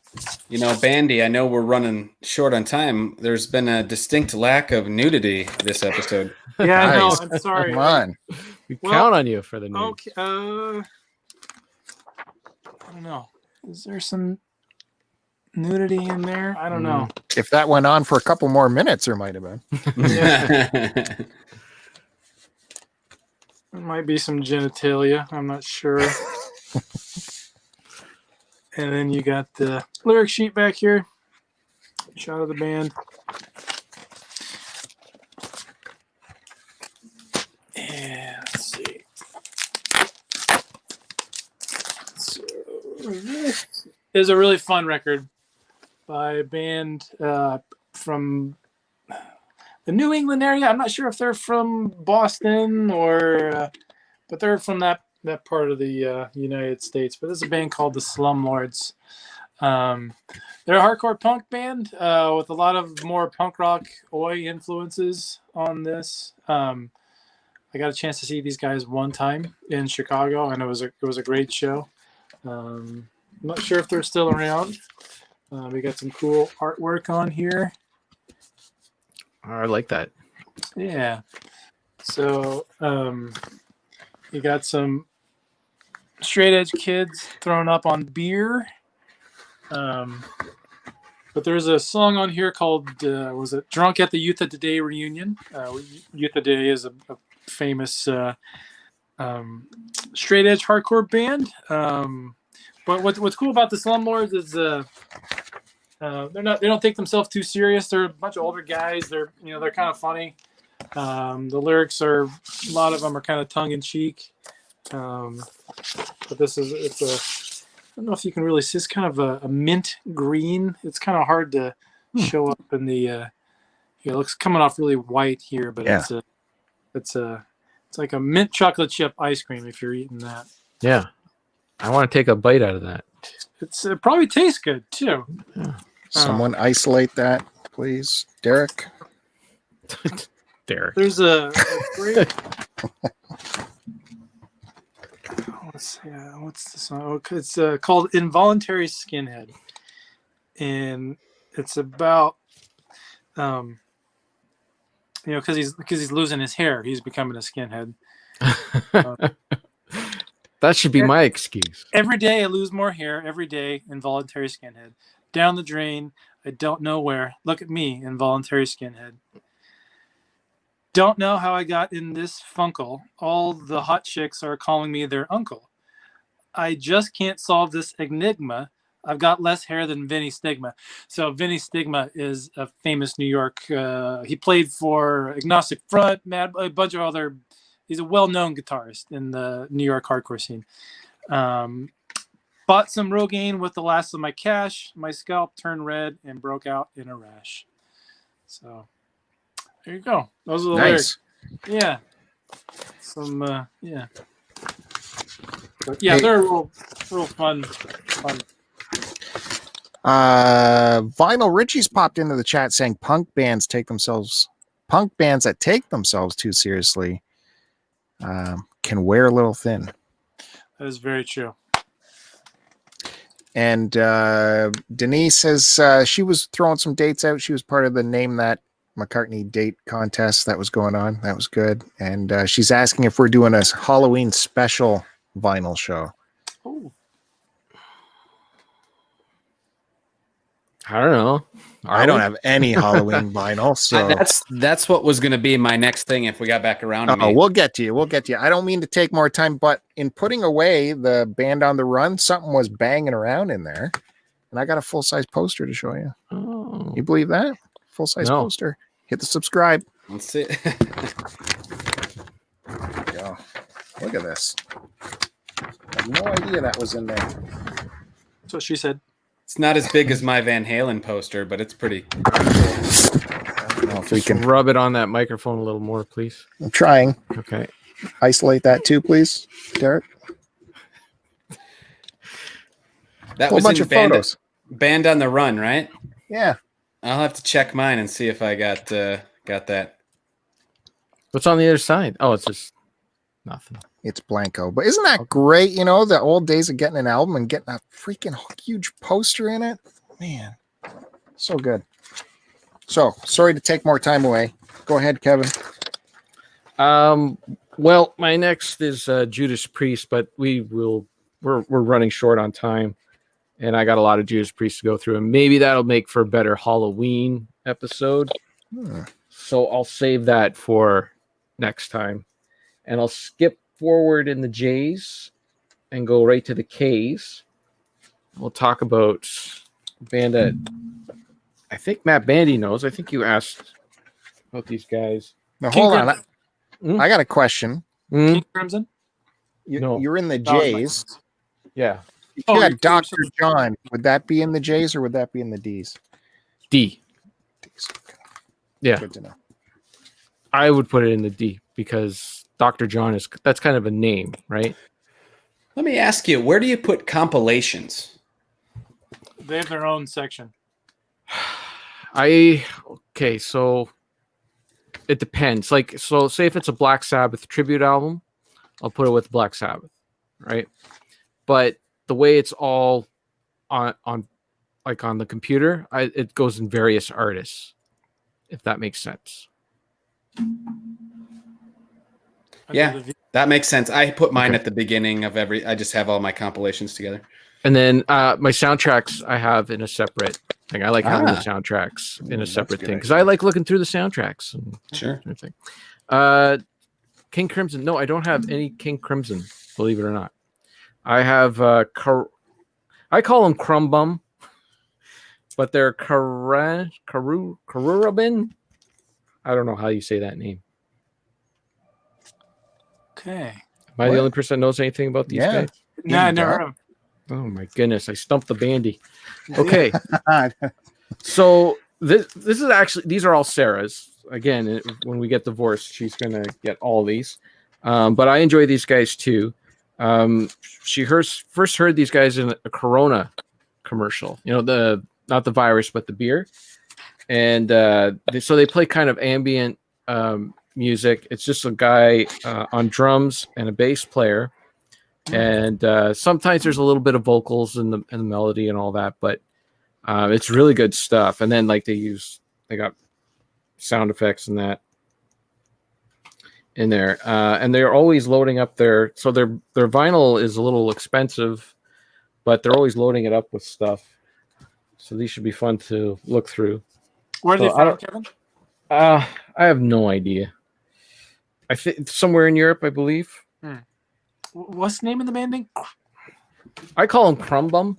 Crumb Bum? But it's say that, whatever that is. Karunbin? Korongbin.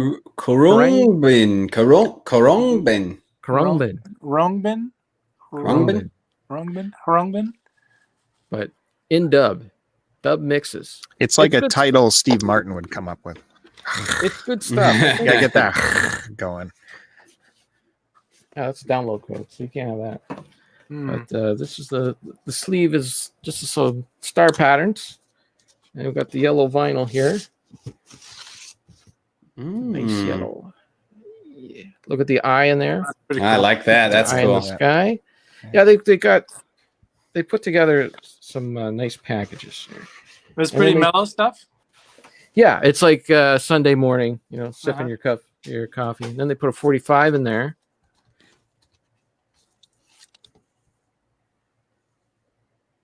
Some music on there. I just don't know them. Oh, there's 3 guys.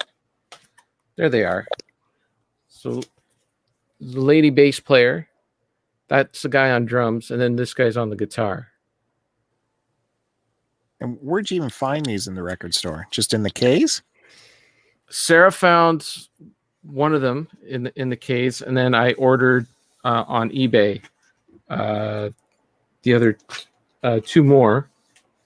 Yeah, the other 2 I ordered on eBay for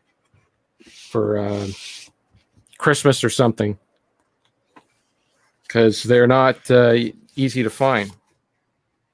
Oh, purple. So yeah, those look like long tracks. What is there, like 6 tracks on the whole thing? Yeah, pretty much. They're like it's almost like jamming. But you can check them out on YouTube. They got all sorts of stuff there. She this will get you guys to listen to her on YouTube. Listen to them. So she's on the bass, and she walks around the stage a lot, and there's not a lot going on pants wise. Oh. So you can see her crumb bum. And I didn't see any crumbs, but I might have seen a bum. Oh, I'm more of a bum than a crumb guy anyway, though. So sometimes you just got to take the crumbs with the bum. Mm-hmm. What the heck is this? I mean, this is an advertisement for something else. I think this was their newer one that I got for. Oh, she's wearing pants here. Very disappointing. And there you go, Bill, the guy looking away. Like oh, he's well looking away. Yeah. Not at all interested. Yeah, that's your total, that's your band photo right there. Don't look. Oh, and this one's just black vinyl. How disappointing. But it's a hefty album. What record label is it? This is here we go. Nighttime stories. I avoided it all night. All that small Billy Joel font, and I could not make that one out. It's getting late. And then this one, this is the one that Sarah found in the record store. So they so the record store 33 1/3 in Newmarket, Bill? Yeah. So he'll take these albums and like nobody knows what the heck they are. And he'll actually write notes to remind himself what the album is. So he put on here unique psychedelic vibe. Oh shit. Hold on. I can't read his writing. Unique psychedelic vibe that hangs between continents and eras. So there you go. Okay, yeah, that would jog your memory. Come on. I mean, doesn't that tell you exactly what this is? I like it when record stores do that. There's quite a few that'll jot down a little note on the record, kind of describing it, or for fans of so and so. And it's a good. I've picked up records that otherwise I would have completely skipped out on, just by recommendations from the staff. What's that weird band on that one side? Is that That's like nothing? a break? Oh It's man, nothing? that's the hidden track on there. Oh, Hidden track on vinyl. But yeah, it's good stuff, man. Yeah, let's check that out. I'd play it for you, but I don't have an old crappy record player sitting here to name down for you. Okay, that's it. Yeah, that was cool. Fine. Thanks for bringing that to us. Now, Curtis, we are rolling over time, but it's up to you if you want to keep going. No. We ended. I think Krungbum or whatever is a good place to end. I gotta say, it was your opportunity to get nudity in before we run out. I don't have any. I directed you to some nudity on YouTube. Yeah. I don't have any nudity besides myself. A nude Ernest would make for ratings, man. That is clicks right Let's there. see that burn. Oh yeah. Oh, there you go. There's your freeze frame. Wow. Woo. That was for Denise. Denise left already. She didn't want to see that. Stacy. Oh, dang it. Gotta get back to her fish concert. All right, guys. Well, thank you again so much, guys, for joining me on the vinyl collection. Appreciate having you guys on here. It's my pleasure, my privilege to always have you. I much appreciate it. You bring the goods, and I'm very happy you can do it. And thanks so much for giving me your time on a Saturday night, no less. And after being dragged over the coals on a Fandango too, Curtis. Thank you. You're definitely put up the stuff today. So if you guys liked what you saw, definitely hit the subscribe button on this channel. If you want to leave us notes about what we're doing and how we can make it better, you can find me on Twitter at STCpod, or you can email us starttocontinuemail@gmail.com. You know, all the stuff you find. Go in the about of the YouTube and you'll see all that stuff. Duke and Mother Brain, thanks so much for joining us. Hey, Duke just went and checked out your Crumbum, Kevin. Looks like so you're already. Yeah, I think you and Mother Brain would absolutely like it. I think. All right, Matt Bandy, thanks again for joining us. Anything you want to say before we go? Nope. No, we're good. Thank you again. I appreciate you, Kevin. I appreciate you. BuriedOnMars.com. Some say that webpage works. Does not at my work still. And you Curtis, got the crappy internet at work. Curtis. Thank you again, sir.